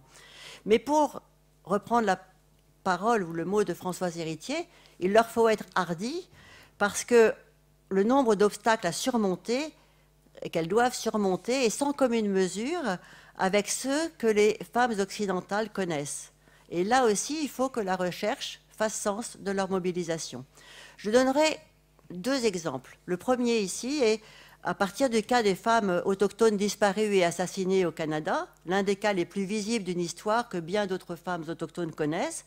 Elles sont enlevées de force, objets de traite sexuelle, violées, assassinées. Les forces de l'ordre tardent à prendre leurs plaintes, les enquêtes n'aboutissent pas. Le nombre augmente chaque année. En 2015, elles représentent 25% des femmes assassinées contre 8% en 1980. Donc cela peut tenir à un plus grand nombre de dépôts de plaintes, mais aussi être dû aux multiples formes de leur marginalité, comme femmes, comme autochtones et comme pauvres. Et là, on rejoint des nouvelles études qui ont cours aujourd'hui sur la question de l'intersectionnalité, c'est-à-dire qu'il n'y a pas un problème femme qui soit totalement détaché d'autres types de problèmes. La mobilisation des femmes a conduit à la mise en place d'une vaste enquête indépendante sur les femmes autochtones qui inclut dans la problématique de l'enquête, et c'est intéressant de voir comment les choses évoluent, les LGBTQ2SA. Donc c'est un acronyme anglais qui renvoie aux lesbiennes, gays, bisexuels, transgenres, queer, two spirits, donc 2 esprits, les 2 présents dans le même corps, et les alliés. Donc, tous ceux qui soutiennent finalement ces causes-là sont également potentiellement victimes. Alors, il est intéressant de voir que l'indépendance des commissaires et enquêteurs, elle se pose vis-à-vis des gouvernements fédéraux et provinciaux, mais aussi vis-à-vis des entreprises et vis-à-vis de la gouvernance autochtone. Car les femmes autochtones ont aussi 3 fois plus de risques d'être la cible de violences conjugales et 2 fois plus de risques d'être victimes d'abus psychologiques ou financiers que les autres femmes. Alors elles sont aussi, plus que les autres femmes, donc les femmes non autochtones, emprisonnées pour des faits de violence. Elles représentent plus du tiers des femmes détenues, alors qu'elles ne constituent que 5% de la population. Donc on a des chiffres extrêmement alarmants, mais plus timidement que les autres femmes, en mobilisant d'autres outils que ceux des féminismes occidentaux, avec qui elles sont en débat et parfois en contradiction. Les femmes autochtones attirent l'attention sur les violences qu'elles subissent dans leur communauté, puisque la violence sexuelle existe partout, mais aussi en ville et dans leur situation professionnelle. Elles sont aussi le premier objet de la violence masculine en situation de conflit, ce qui est vrai pour toutes les femmes en contexte de guerre, mais l'histoire des conflits, la part des femmes est singulièrement rétrécie. Dans l'histoire des guerres, les dernières commémorations qu'on a vues récemment, je ne sais pas si vous avez vu tous les films qui ont été produits sur la guerre de 14, les femmes étaient très peu présentes. Alors, la biopolitique ou le biopouvoir est au cœur des enjeux sociétaux, et on ne peut plus penser seulement en fonction d'un modèle archaïque dont on n'est pas débarrassé. Il suffit de constater le déploiement des fondamentalismes religieux, toute obédience confondue, qui font du corps des femmes un enjeu de contrôle. Et il faut que l'on puisse penser le changement qui se produit aujourd'hui dans nos sociétés interconnectées, composées de mondes différents, pris dans un temps bien contemporain, qui est défini par la circulation accélérée des idées, des personnes et des capitaux, donc une circulation qui affecte les individus, hommes et femmes, comme les générations à l'échelle de la planète. Et c'est dans ce temps présent, mais pas également dans toutes les sociétés du monde, que l'on peut penser le dépassement des catégories genrées que l'on observe dans les pratiques sociales. Alors, de nouvelles frontières du masculin et du féminin se dessinent, qui donnent aux rapports sociaux un autre horizon que celui de la reproduction. On doit aussi penser donc l'impact des technologies reproductives sur les pratiques matrimoniales et ce que cela produit dans le champ de la parenté. Mais dans ce domaine précisément, les expériences de parentalité non occidentale devraient permettre de relativiser les angoisses de certains esprits chagrins et craintifs qui craignent la mort de la famille en Occident. On doit aussi penser au débat éthique sur la production du vivant et surtout, on peut penser cela à l'extension, disons, de ce domaine du vivant qui ne se limite pas à l'humain. Et là, les types de relations qui existent entre humains et non-humains, que l'on connaît mieux avec les travaux des amazonistes par exemple, viennent remettre en question un certain type de relation entre nature et culture qui est fondé, pour le dire rapidement, sur le capitalisme extractif et le développement prédateur. Cette relation inégale dont on voit les effets écologiques désastreux. Alors, en quoi cela concerne-t-il le rapport homme-femme? Eh bien, simplement parce que ce modèle économique dominant est lié au développement du biopouvoir. Et je ne donnerai qu'un seul exemple de cela, avec les femmes autochtones Wayuu de Colombie, qui se sont lancées, elles aussi, dans la lutte, comme bien d'autres femmes, donc, pour revendiquer le contrôle de leur corps, un corps pensé dans la relation au territoire, ce territoire qui est attaqué par le déploiement d'une violence multiforme liée aux acteurs des entreprises extractives et du narcotrafic et à la multiplication des paramilitaires. Et tout cela est soutenu par la main gauche de l'État. Je ne vous dirai pas ce que fait la main droite. Le corps sexué, plus souvent celui des femmes que des hommes, mais ils sont aussi concernés, est un lieu de pouvoir. Les viols en témoignent, qui font des vaincus des victimes. Ce qui est très alarmant aujourd'hui, c'est que ces femmes en lutte, mais pas en guerre, simplement, elles sont en lutte parce qu'elles sortent de la condition subalterne, ces femmes sont aussi assassinées pour ce faire. Le rapporteur de l'ONU sur la situation des défenseurs des droits humains montre qu'il y a 185 défenseurs des droits humains qui ont été assassinés. 40% l'étaient pour des causes liées à la défense du territoire et de l'environnement. Et parmi les assassinés de ces causes-là, les femmes représentent une bonne partie. L'une de mes doctorantes qui travaille au Guatemala sur ces questions fait état de chiffres alarmants. En 2017, ont été enregistrées 483 agressions contre les défenseurs de droits humains, dont 44% concernent des femmes. Et 160 cas de criminalisation ont été enregistrés. On dit par criminalisation tout ce qui vise à, ne pas reconnaître la lutte sociale dans la plénitude de ses potentiels d'expression, mais à les considérer comme des terroristes. Donc c'est ça ce que l'on observe dans un certain nombre de pays du monde. Et 20 défenseurs des droits ont été assassinés depuis janvier 2018, rien qu'au Guatemala. La dernière, le 21 septembre, était une femme Ixchil, directrice d'une association défendant les femmes victimes de violences. Donc cela fait réfléchir non seulement sur le temps présent qui témoigne d'une évolution inquiétante des États qui criminalisent les leaders des mouvements sociaux, mais aussi sur le prix que payent les femmes qui ne défendent pas seulement les droits individuels, mais aussi des droits collectifs. Et on doit rapprocher cette tendance de ce que l'on observe, à mon avis, dans différents pays et qui est assez inquiétante, avec ces campagnes et parfois ces lois qui visent à remettre en question les droits acquis, notamment les droits sexuels et reproductifs qui sont au cœur d'une série d'attaques dans lesquelles il y a une convergence du Vatican et des États musulmans, islamiques plutôt, certains. Pour conclure sur une note moins dramatique, mais je pensais que c'était important quand même de le mentionner parce que quand on parle de ce rapport homme-femme, c'est de cette inégalité-là dont on parle aussi. Je voudrais ajouter qu'en relisant les entretiens de Françoise Héritier, ses derniers essais comme Le sel de la vie ou Le goût des mots, je m'aperçois que nous partagions des intérêts profondément semblables. Françoise Héritier employait les mots à juste escient et elle se préoccupait de la réalité du sens des mots, de ce que des groupes de mots veulent dire dans nos consciences. Et c'est probablement lorsque l'on fait l'expérience du très lointain, des langues différentes, décrites ou non décrites, que l'on s'interroge sur l'arbitraire du signe que signalait Saussure. Et cela l'a conduit à se pencher, elle, sur les flux, les fluides, les humeurs. Cela m'a conduit dans une autre direction, à travailler sur les marques du genre dans les systèmes de classification de la faune et de la flore, et sur les mots des politiques, les mots des juridiques, les sémantiques institutionnelles qui configurent une manière d'appréhender le réel avec laquelle on se débat tous les jours. Je vous remercie.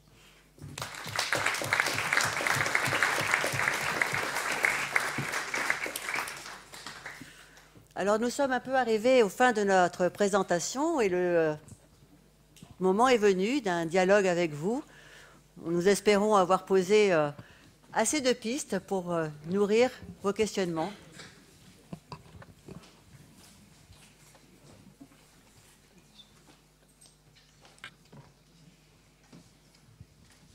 Bonsoir et merci pour vos interventions.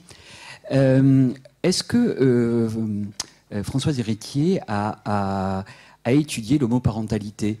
Parce que je trouve que au niveau de votre intervention, j'ai l'impression qu'elle en a eu le temps, est-ce qu'elle a pu étudier l'homoparentalité? Parce que au niveau de votre intervention, j'ai l'impression qu'elle s'est arrêtée à la famille classique, homme, le père, la mère, les enfants. Est-ce qu'elle est allée un petit peu plus loin dans ses recherches? Ça, c'est une première question. Est-ce qu'elle a eu des liens avec Maurice Godelier? Parce que moi, j'ai plutôt étudié la métamorphose de la parentalité, c'était en 2004, je crois. Et j'invite tout le monde à le lire parce que je vous rejoins. C'est un gros pavé, mais tant pis. Mais il faut le lire parce que je vous rejoins au niveau de la parentalité. On s'aperçoit qu'il n'y a pas une famille, mais des familles. Et je crois que le bouquin de Maurice Godelier montre bien qu'on a la possibilité de faire famille autrement. Je vous remercie. Alors, je vais répondre.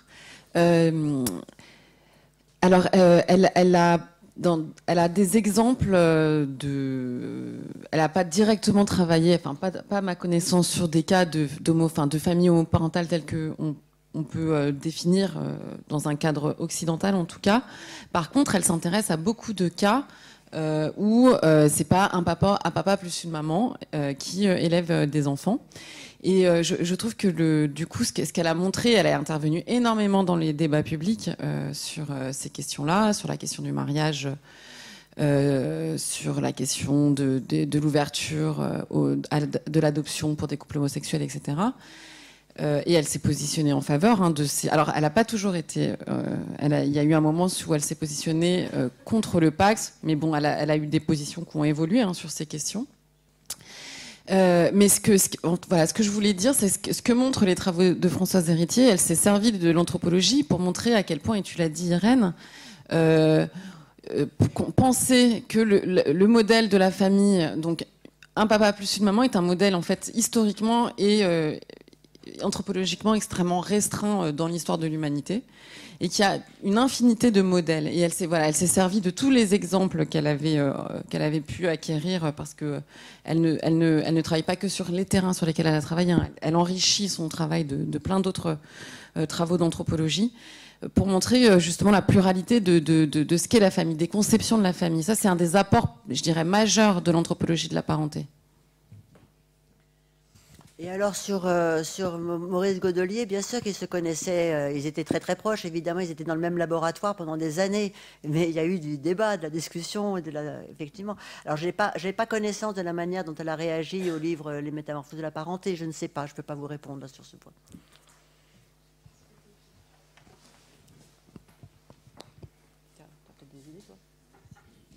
Oui. Merci. Enfin, j'espère ne pas reposer la même question parce que je me suis absenté un petit moment. Sur ce que vous avez dit, j'étais tout à fait d'accord, sur l'ensemble. Mais je me pose une question, si vous voulez, au niveau de la nature. Vous voyez, nature-culture. Et il y a un très bon documentaire qui est passé à la télévision il y a 4-5 mois, quoi, qui s'intitulait « La guerre des singes ».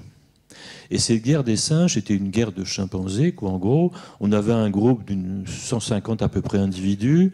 Et ce qu'on y voyait, c'était qu'à l'intérieur, les mâles dominaient et se battaient, entre guillemets, pour une hiérarchie au niveau de l'accès aux femelles. Et à l'extérieur, entre deux groupes, on se battait aussi pour prendre du territoire. Et on ne voyait quasiment pas les femelles chimpanzés. Vous voyez, dans le documentaire, d'ailleurs, ça m'a un peu dérangé. Et le peu qu'on voyait, c'est quand un des groupes prenait la possession du territoire d'un autre, après une bataille, quand il y a eu des morts, on voyait les femelles arriver avec les enfants. Alors ma question, si vous voulez, est celle-là. Est-ce que effectivement l'homme, ce que nous sommes, quoi, l'homme est issu de l'animalité, et est-ce que cette différenciation des sexes, qui est effectivement très discutable aujourd'hui, n'a pas pour origine l'animalité de l'homme, vous voyez, le fait qu'effectivement lui descend entre guillemets de primates, on va faire ça avec des guillemets, quoi, pour les primates, et c'est ce qui se passe au départ. Et dans le sens de ce que je dis, il y a la différence de morphologie, par exemple. Vous voyez que dans les sociétés de primates, la différence de morphologie marque la différence des sexes. Vous voyez, le mâle chimpanzé est nettement plus fort que la femelle chimpanzé, et le mâle gorille est énormément plus fort que la femelle gorille. Alors, il y a la petite parenthèse du bonobo, mais on pourra en discuter, quoi. Donc voilà, ma question c'est, est-ce qu'en fin de compte, n'étant pas issu de l'animalité, au départ, cette différence est préexistante, vous voyez, et petit à petit, effectivement, avec les connaissances, la culture, etc., on arrive à un raisonnement qui est le nôtre, qui est le vôtre, que je partage, alors qu'au départ, les individus qui me ressemblaient, il y a 160 000 ans, quoi, faisaient avec ce qu'il y avait au départ, vous voyez, et partaient sur des discussions mythiques. Vous voyez, on avait une construction mythique de ce qui existait, avec une inégalité de homme-femme, voilà. Sandrine, tu réagis sur le modèle archaïque? Je vais commencer. Puis, je pense qu'on aura toutes des choses à dire là-dessus. C'est bien, c'est un bon pavé dans la mare.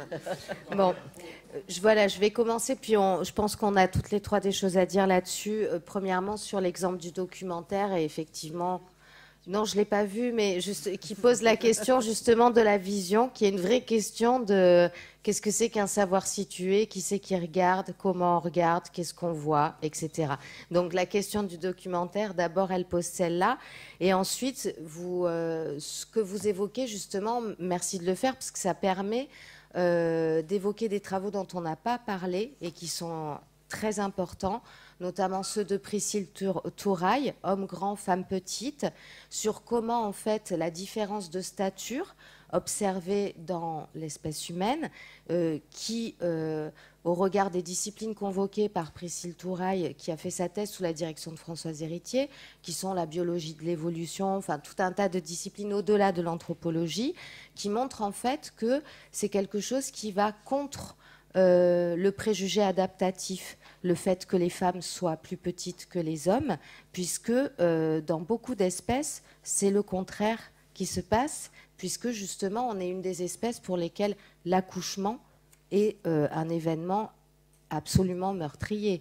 Enfin, le nombre de femmes qui continuent de mourir en couche dans le monde contemporain reste très élevé, et c'est une des singularités de notre espèce. Et l'une des thèses proposées par Françoise Héritier et Priscille Touraille, c'est que justement le rétrécissement du bassin qui a créé la dangerosité de l'accouchement soit lié au fait que le système de genre et la distribution de la nourriture, qui sont des procédures sociales et culturelles, ont sur un très long temps d'évolution façonné des physiologies et des biologies différentes. Donc c'est pour ça que c'est vraiment, merci d'avoir abordé cette question-là, parce que c'est une des choses, et c'est là où ça montre que c'est assez puissant comme perspective, c'est que ça va au-delà de penser les questions frontières nature-culture, c'est aussi une véritable proposition de comment le social peut façonner du phénotype, du biologique, du physiologique, et l'exemple de la différence de stature est tout à fait illustratif de ça. En fait, tu as avancé l'argument que je voulais avancer sur. Je pense, enfin, il y a des travaux, notamment ceux de Vinciane Després, qui travaillent sur les primatologues, les éthologues, etc., qui montrent que, voilà, ce que tu dis, c'est qu'il faut aussi se demander qu'est-ce qu'on regarde, qu'est-ce qu'on veut chercher, et ça a des effets. Et notamment, les cinéastes de documentaires, les primatologues ont aussi un point de vue genré. Et il y a tout un travail aujourd'hui qui se fait de déconstruction de ce qu'on considère finalement comme un butoir de la pensée, et qui se déconstruit finalement. Et quand on va se promener dans des sociétés très lointaines et très éloignées comme celle où j'ai été, on s'aperçoit que les hypothèses qui sont posées sur effectivement la force masculine et la contraire à la force féminine ne tiennent pas la route, mais pas du tout à l'aune des activités qui sont réalisées. Et donc du coup, on est obligé de passer par une autre compréhension que celle simplement de la question physique, c'est-à-dire la force purement physique. Voilà, on est aujourd'hui en train de penser d'autres types. Effectivement, l'évolution change de perspective. Quand on pense les continuums, voilà, le rapport, disons, entre les espèces et le continuum de l'animal à l'humain fait aussi, quelque part, a été utilisé d'une certaine manière pour différencier fortement certaines populations des autres. Donc, par exemple, les populations noires étaient très facilement rapprochées de l'animal. Et ça, c'est un énorme problème qui nous rapproche de ces problématiques du racisme qui viennent peser sur la compréhension du problème.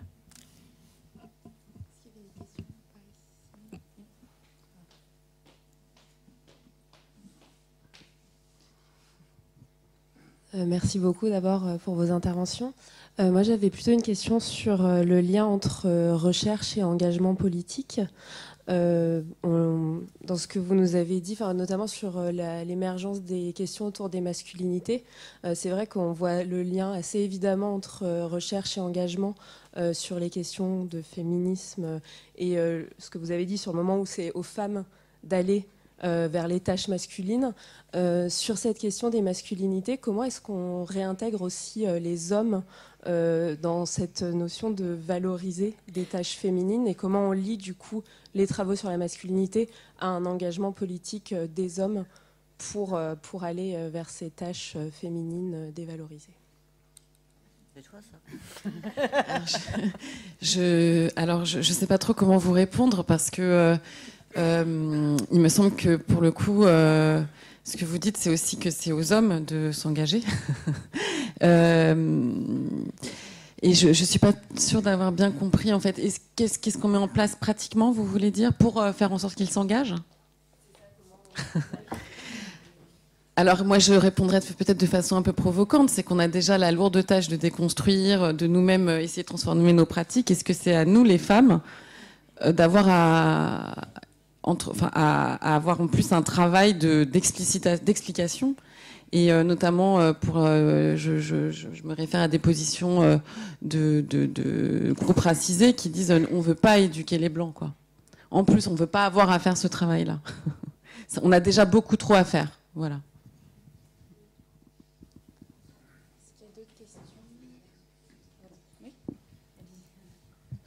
Moi, c'était peut-être...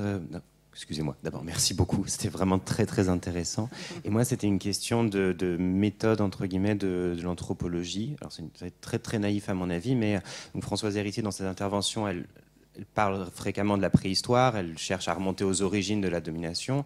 À côté de ça, elle, son terrain et sa méthode, donc vous nous avez dit que c'était qu'elle était africaniste, qu'elle travaille dans l'ancienne Haute-Volta. Moi, ma question, c'était comment est-ce on peut argumenter méthodologiquement la continuité entre les sociétés préhistoriques qui ont changé ensuite et les sociétés contemporaines de chasseurs-cueilleurs? Est-ce qu'on peut, comment on justifie le lien ou pas?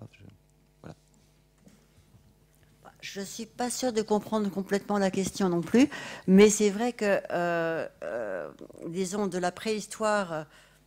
Voilà, on n'est pas dans l'évolution. La préhistoire, on ne l'a pas connue, on la documente de certaines façons, et on a des spécialistes sur la préhistoire à partir desquels on peut élaborer, et une énorme réflexion se produit à cet égard. Les sociétés, disons, lointaines, dans lesquelles, par exemple, j'ai pu travailler, les sociétés de chasseurs-cueilleurs en Amazonie, c'est un exemple de ce type. Ce sont des sociétés qui sont elles-mêmes aussi prises dans un courant de transformation. Comme toutes les sociétés du monde, les cultures bougent, les sociétés en question bougent, et ce qu'elles nous donnent à voir, c'est l'un de ces mondes possibles dont parlait Françoise Héritier, c'est-à-dire qu'il y a beaucoup de possibles existants à l'échelle de l'humanité, et on voit on peut explorer ces mondes-là avec les méthodes de l'anthropologie consistant voilà, à passer du temps, à apprendre la langue, à vivre avec eux, à penser comme eux, à rêver comme eux et à faire toutes les tâches. La particularité qui peut être effectivement la spécificité peut-être d'une anthropologue femme, c'est qu'elle a accès femme occidentale, je dirais. Si je prends mon cas, c'était que j'avais de double casquette. J'étais à la fois femme, donc j'avais accès aux femmes, mais j'étais aussi occidentale, et donc j'avais accès aux hommes. Pourquoi? Parce que les hommes étaient effectivement quelque part plus, disons, en frontière de groupe, pour reprendre peut-être l'image posée par monsieur, et surtout moins timide. Mais à partir d'un certain moment, on s'aperçoit... Et puis j'étais avec des outils de pouvoir. Je venais avec un enregistreur, j'avais un appareil photo, je venais de très loin, etc. Tout ça sont des outils de pouvoir qui, quelque part, me ramenaient dans cette situation-là. Ce qui est intéressant, là, c'est qu'on expérimente non seulement la dualité occidentale Maïruna, en l'occurrence, puisque j'ai été complètement adoptée par les Maïrinki et tout ça, mais on est aussi dans cette dualité homme-femme. À un moment donné, on se pose des questions personnelles, qu'est-ce que je suis, où est-ce que je vais, etc. On a toute cette réflexion-là qui, à un moment donné, va nous permettre de comprendre, en l'occurrence, dans ce rapport homme-femme que j'ai pu explorer, que la question de la visibilité externe, par exemple, la présence importante des hommes, etc., le fait qu'ils prennent la parole d'une certaine manière, c'était eux qui disaient les mythes. Par exemple, c'était très important. Donc, quelque part, le mythe est une charte sociale, ça raconte des tas de choses et ça permet de comprendre des choses. Mais c'était les femmes qui leur soufflaient le truc. Donc, les femmes sont la mémoire, les hommes sont la parole. Donc là, on est dans un rapport qui est un petit peu différent d'un simple rapport. Vous êtes ignorante et on a le savoir. Et donc, on voit les choses bouger de ce type-là. J'ai fait le passage inverse, je me suis mis à étudier les sociétés contemporaines, enfin, les Indiens d'Amazonie sont aussi contemporains, mais les sociétés, disons, proches. Hein. Les énarques, c'est une société très proche, et c'est très, très, très différent des Indiens d'Amazonie, la Commission européenne aussi, voilà. Et à ce moment-là, on a les mêmes outils, mais on n'observe pas les mêmes choses. Hein. Et donc, c'est ça c'est notre travail d'anthropologue, c'est aussi de faire face à la fois à la réalité d'un monde qui se présente à nous et de le voir par rapport à des questionnements, des problématiques que l'on va poser. Et on ne va pas nécessairement poser toujours les mêmes problématiques tout le temps. Voilà, on est mu par une quête intellectuelle. Voilà, je ne sais pas si je réponds à votre... Si. Merci beaucoup.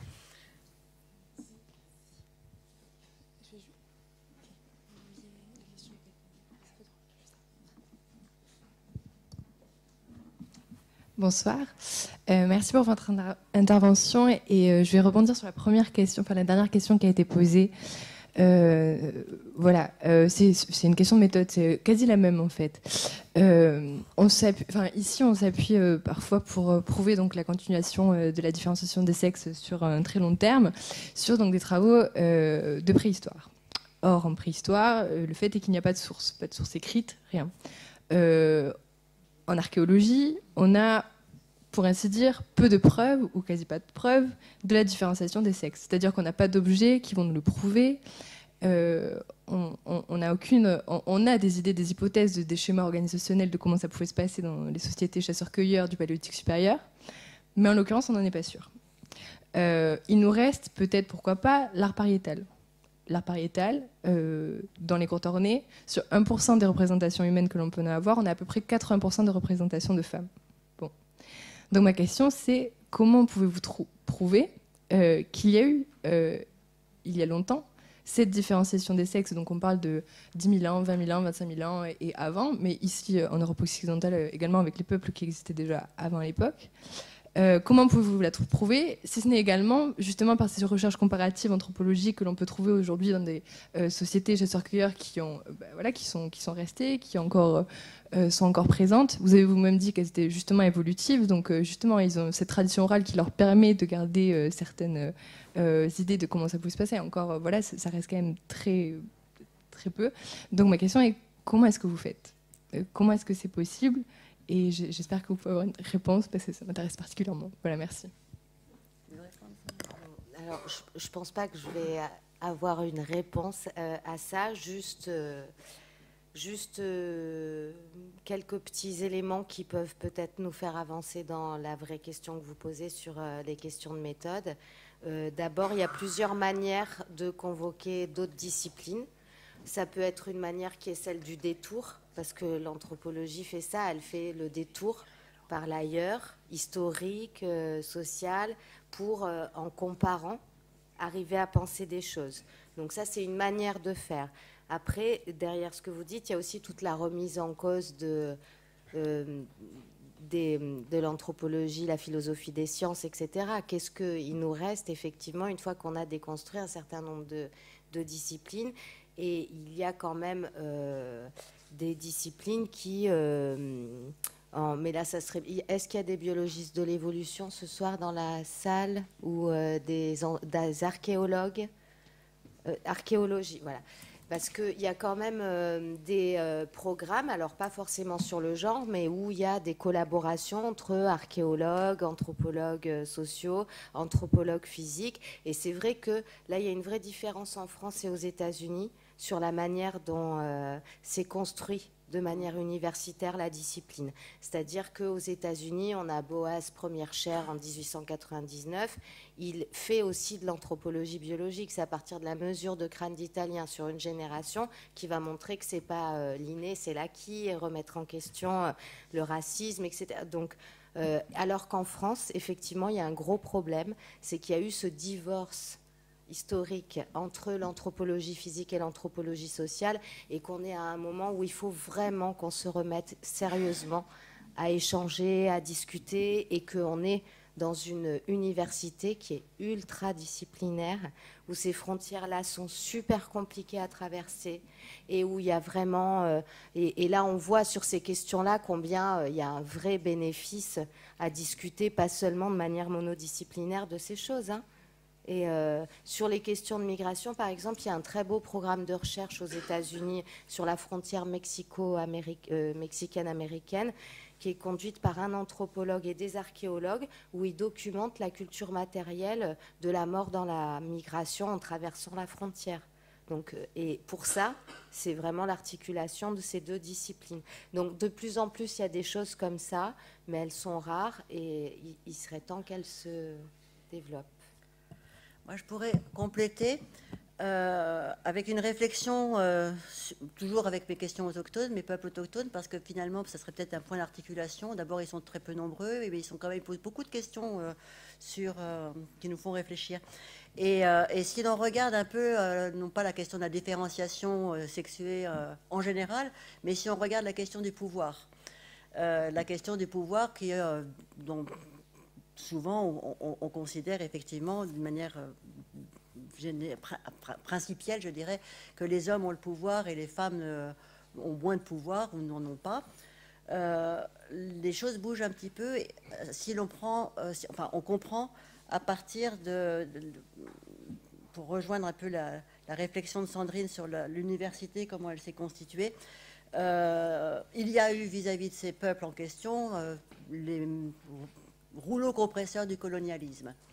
Le rouleau compresseur qui a effectivement fait que le colonial, le conquérant, est arrivé en voulant identifier des personnes pour pouvoir contrôler les groupes en question dans différentes circonstances.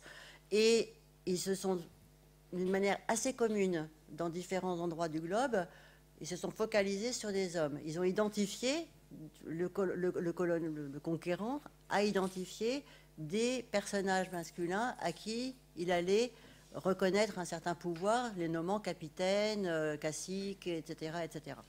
Et ce que l'on observe, c'est que ça a créé, à l'échelle de ce que nous pouvons observer, et dans lesquels il y a de la mémoire, des hiérarchies que l'on constate, que ces hiérarchies ne sont pas, disons, validées en nature, et qu'il y a eu des formes et qui là se maintiennent à travers la pensée orale, la mythologie, les récits, des formes d'organisation féminine, par exemple, extrêmement importantes, qui venaient, disons, équilibrer le pouvoir des hommes. Parfois, complètement à côté. Il y a eu des sociétés de femmes guerrières, amérindiennes du Nord, etc., aux États-Unis, au Canada, on les connaissait, et elles réalisaient.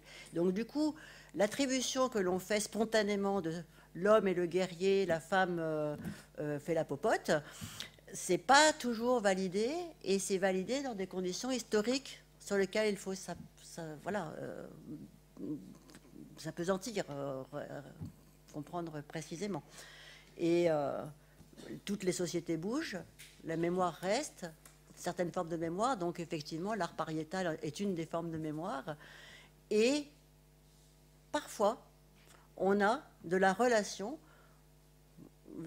orale entre des personnes vivantes qui sont capables, je parle par exemple là d'aborigènes en Australie, qui dans des sites dans le Kimberley du nord-est de l'Australie, sont capables de donner du sens à des motifs que les plus grands archéologues compétents, etc., n'arrivaient pas à identifier, par exemple en termes de pour montrer le chemin, etc. Donc il y avait de la continuité entre une représentation et quelque chose qui se pratique encore aujourd'hui à l'échelle de 40 000 ans.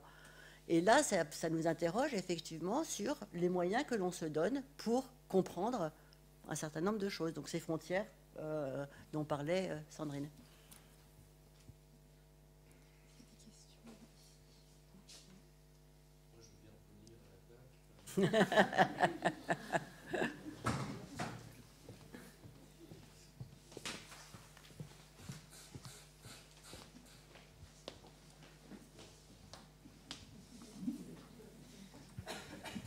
Oui, je suis dur à convaincre.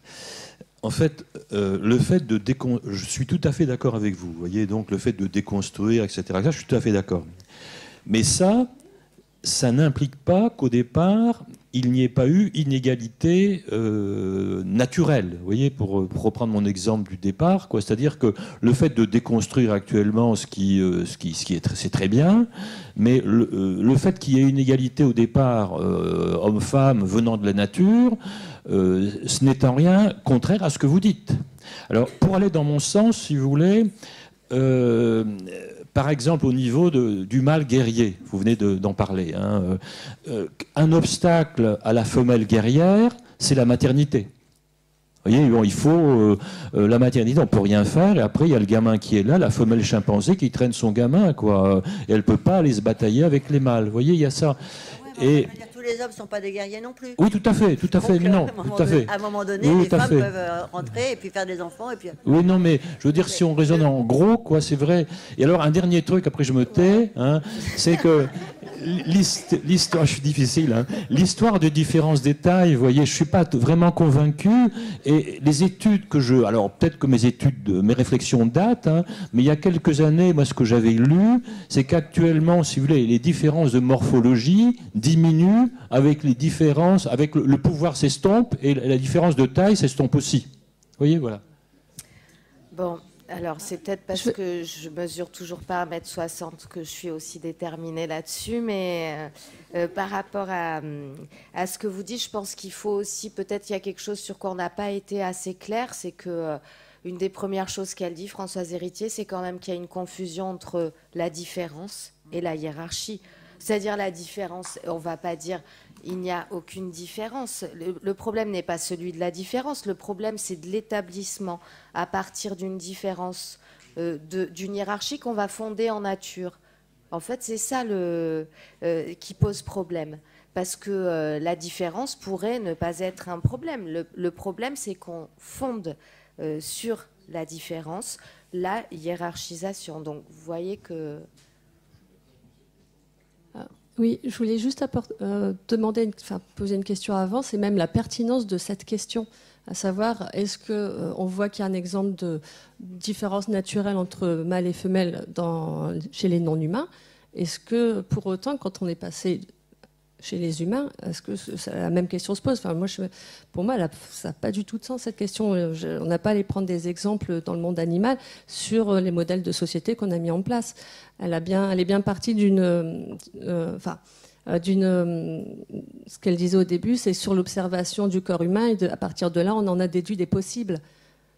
Ça aurait pu être d'autres possibles. Je ne sais pas si la question de partir des non-humains pour penser un peu nos schémas actuels est pertinente même. Vous voyez ce que je veux dire?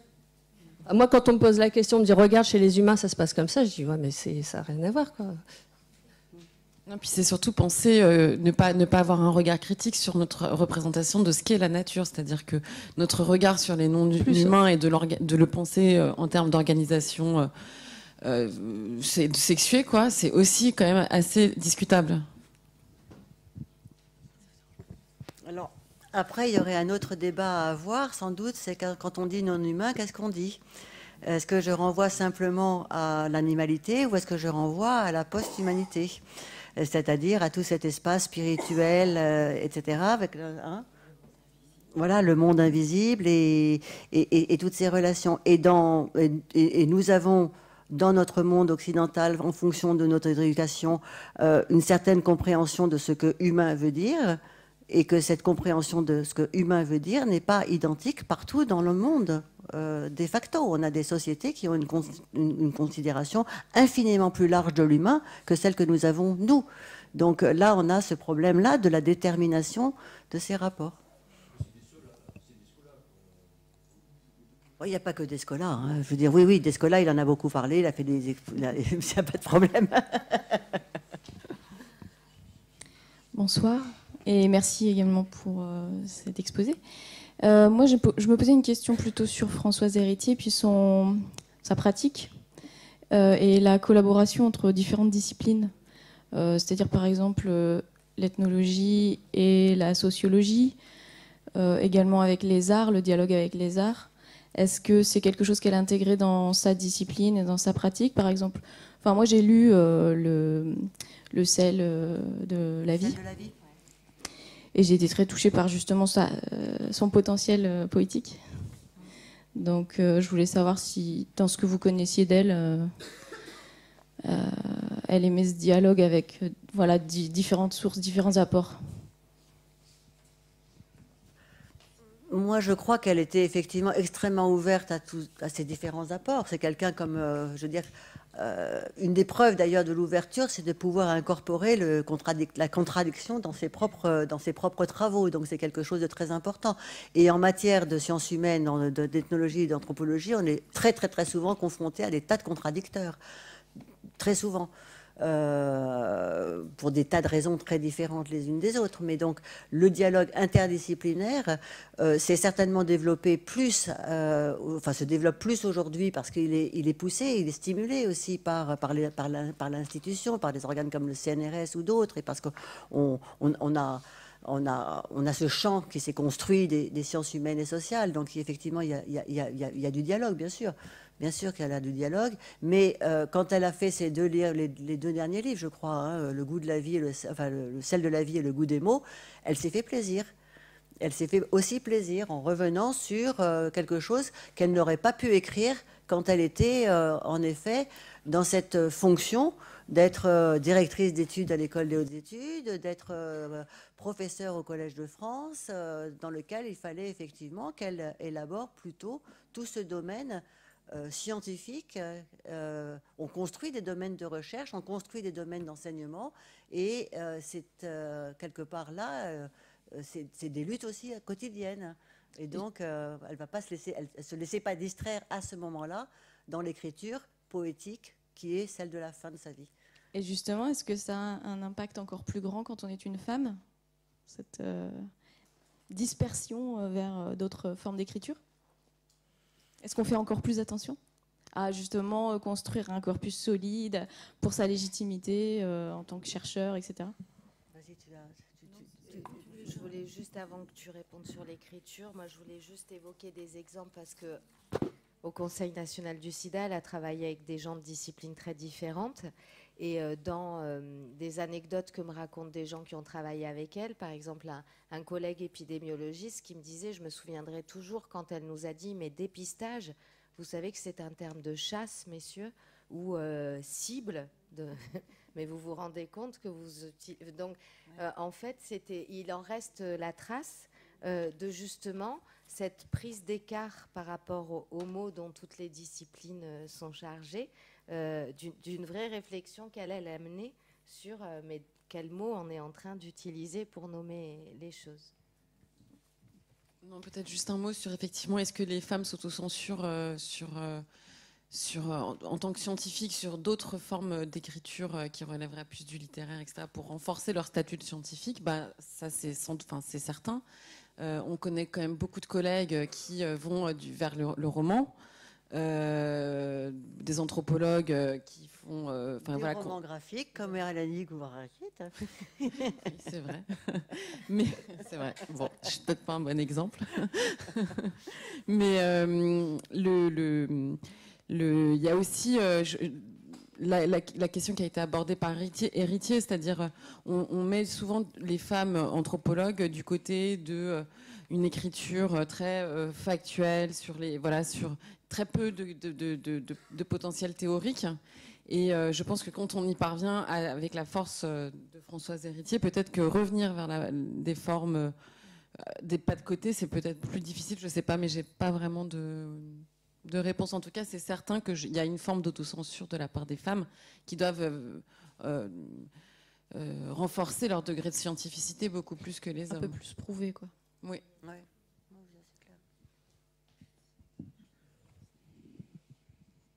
Bonsoir. Une petite remarque que je ne peux pas m'empêcher de faire par rapport à une intervention précédente et une question. Je trouve ça fou qu'à l'heure actuelle, alors qu'on en est après les hashtags MeToo, Balance ton porc, le mouvement Nous Toutes, que l'argument naturaliste que vous n'avez absolument pas exposé mais déconstruit soit à ce point-là encore présent, et notamment chez des personnes masculines. Moi, ce que ça m'évoque, plutôt que d'essayer de répondre, parce que parfois c'est épuisant, et bravo à vous d'y avoir répondu, et des fois on s'épuise, donc... et des fois on est un peu plus emporté, donc je me permets, comme je ne suis pas à la tribune, d'être un peu plus emporté. Voilà, pourquoi poser ce genre de questions si ce n'est pour justifier ou pour fonder les violences encore socialement sexuelles et sexistes faites aux femmes? Je m'interroge sur le fondement de cette question. Et maintenant, moi j'en ai une autre, donc sur Françoise Héritier. Vous avez parlé de sa citation d'Elsa Dorlin. Vous avez dit qu'elle était en dialogue avec elle, qu'elle s'énerve. Oui.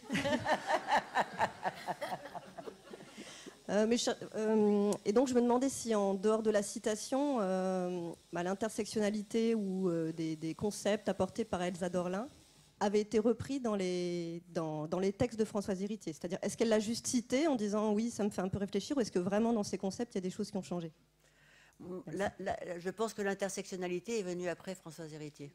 C'est clair, et c'est des éléments qu'elle va mobiliser, mais ce sont des théories très très récentes et elle ne les a pas mobilisées. Voilà. Mais effectivement, dans la mesure où elle articulait, où elle considérait que le rapport masculin-féminin est pris dans toutes ces différentes dimensions et ces différents registres, comme que j'ai signalé au départ, l'intelligible et le sensible, le charnel et le corporel, etc., et le spirituel, voilà. Tous ces éléments-là l'amenaient à un moment donné à saisir, elle la transforme, elle le prenait pas de la même manière qu'on le prendrait aujourd'hui. Enfin, moi, je le prends d'une manière aussi différente, beaucoup plus située, contextualisée dans des... voilà. Mais voilà, la question voilà, des rapports de sexe et des rapports de genre, elle évolue quand même très considérablement depuis, je sais pas, 40 ou 50 ans. On a pensé beaucoup ces évolutions-là, ces transformations-là. Donc Françoise Héritier, je pense pas, ne parle pas d'intersectionnalité.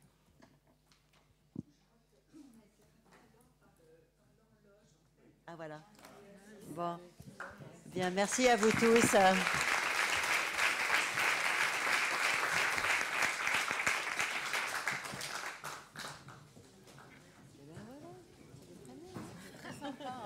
Écoute, c'est pas mal, c'est très cool. Ça arrive, mais c'est pas grave. Ah, les bonobos. Il fallait quand même cela. J'ai une question que j'ai pas osé poser parce que je ne connais pas assez bien son travail. J'ai pensé longtemps pendant la conférence, peut-être à cause du terme de déconstruction, au carnophalo-logocentrisme de Derrida. Est-ce qu'il y a eu une influence ou des liens entre Derrida et Héritier? Je ne sais pas. Je pense que vous n'avez pas posé la question. Elle n'en parle pas. Non, Derrida. Voilà, c'est justement parce que je ne connais pas assez bien son travail. Mais c'est pas la déconstruction au sens... Oui, oui. Mais c'est parce que c'est bon, voilà.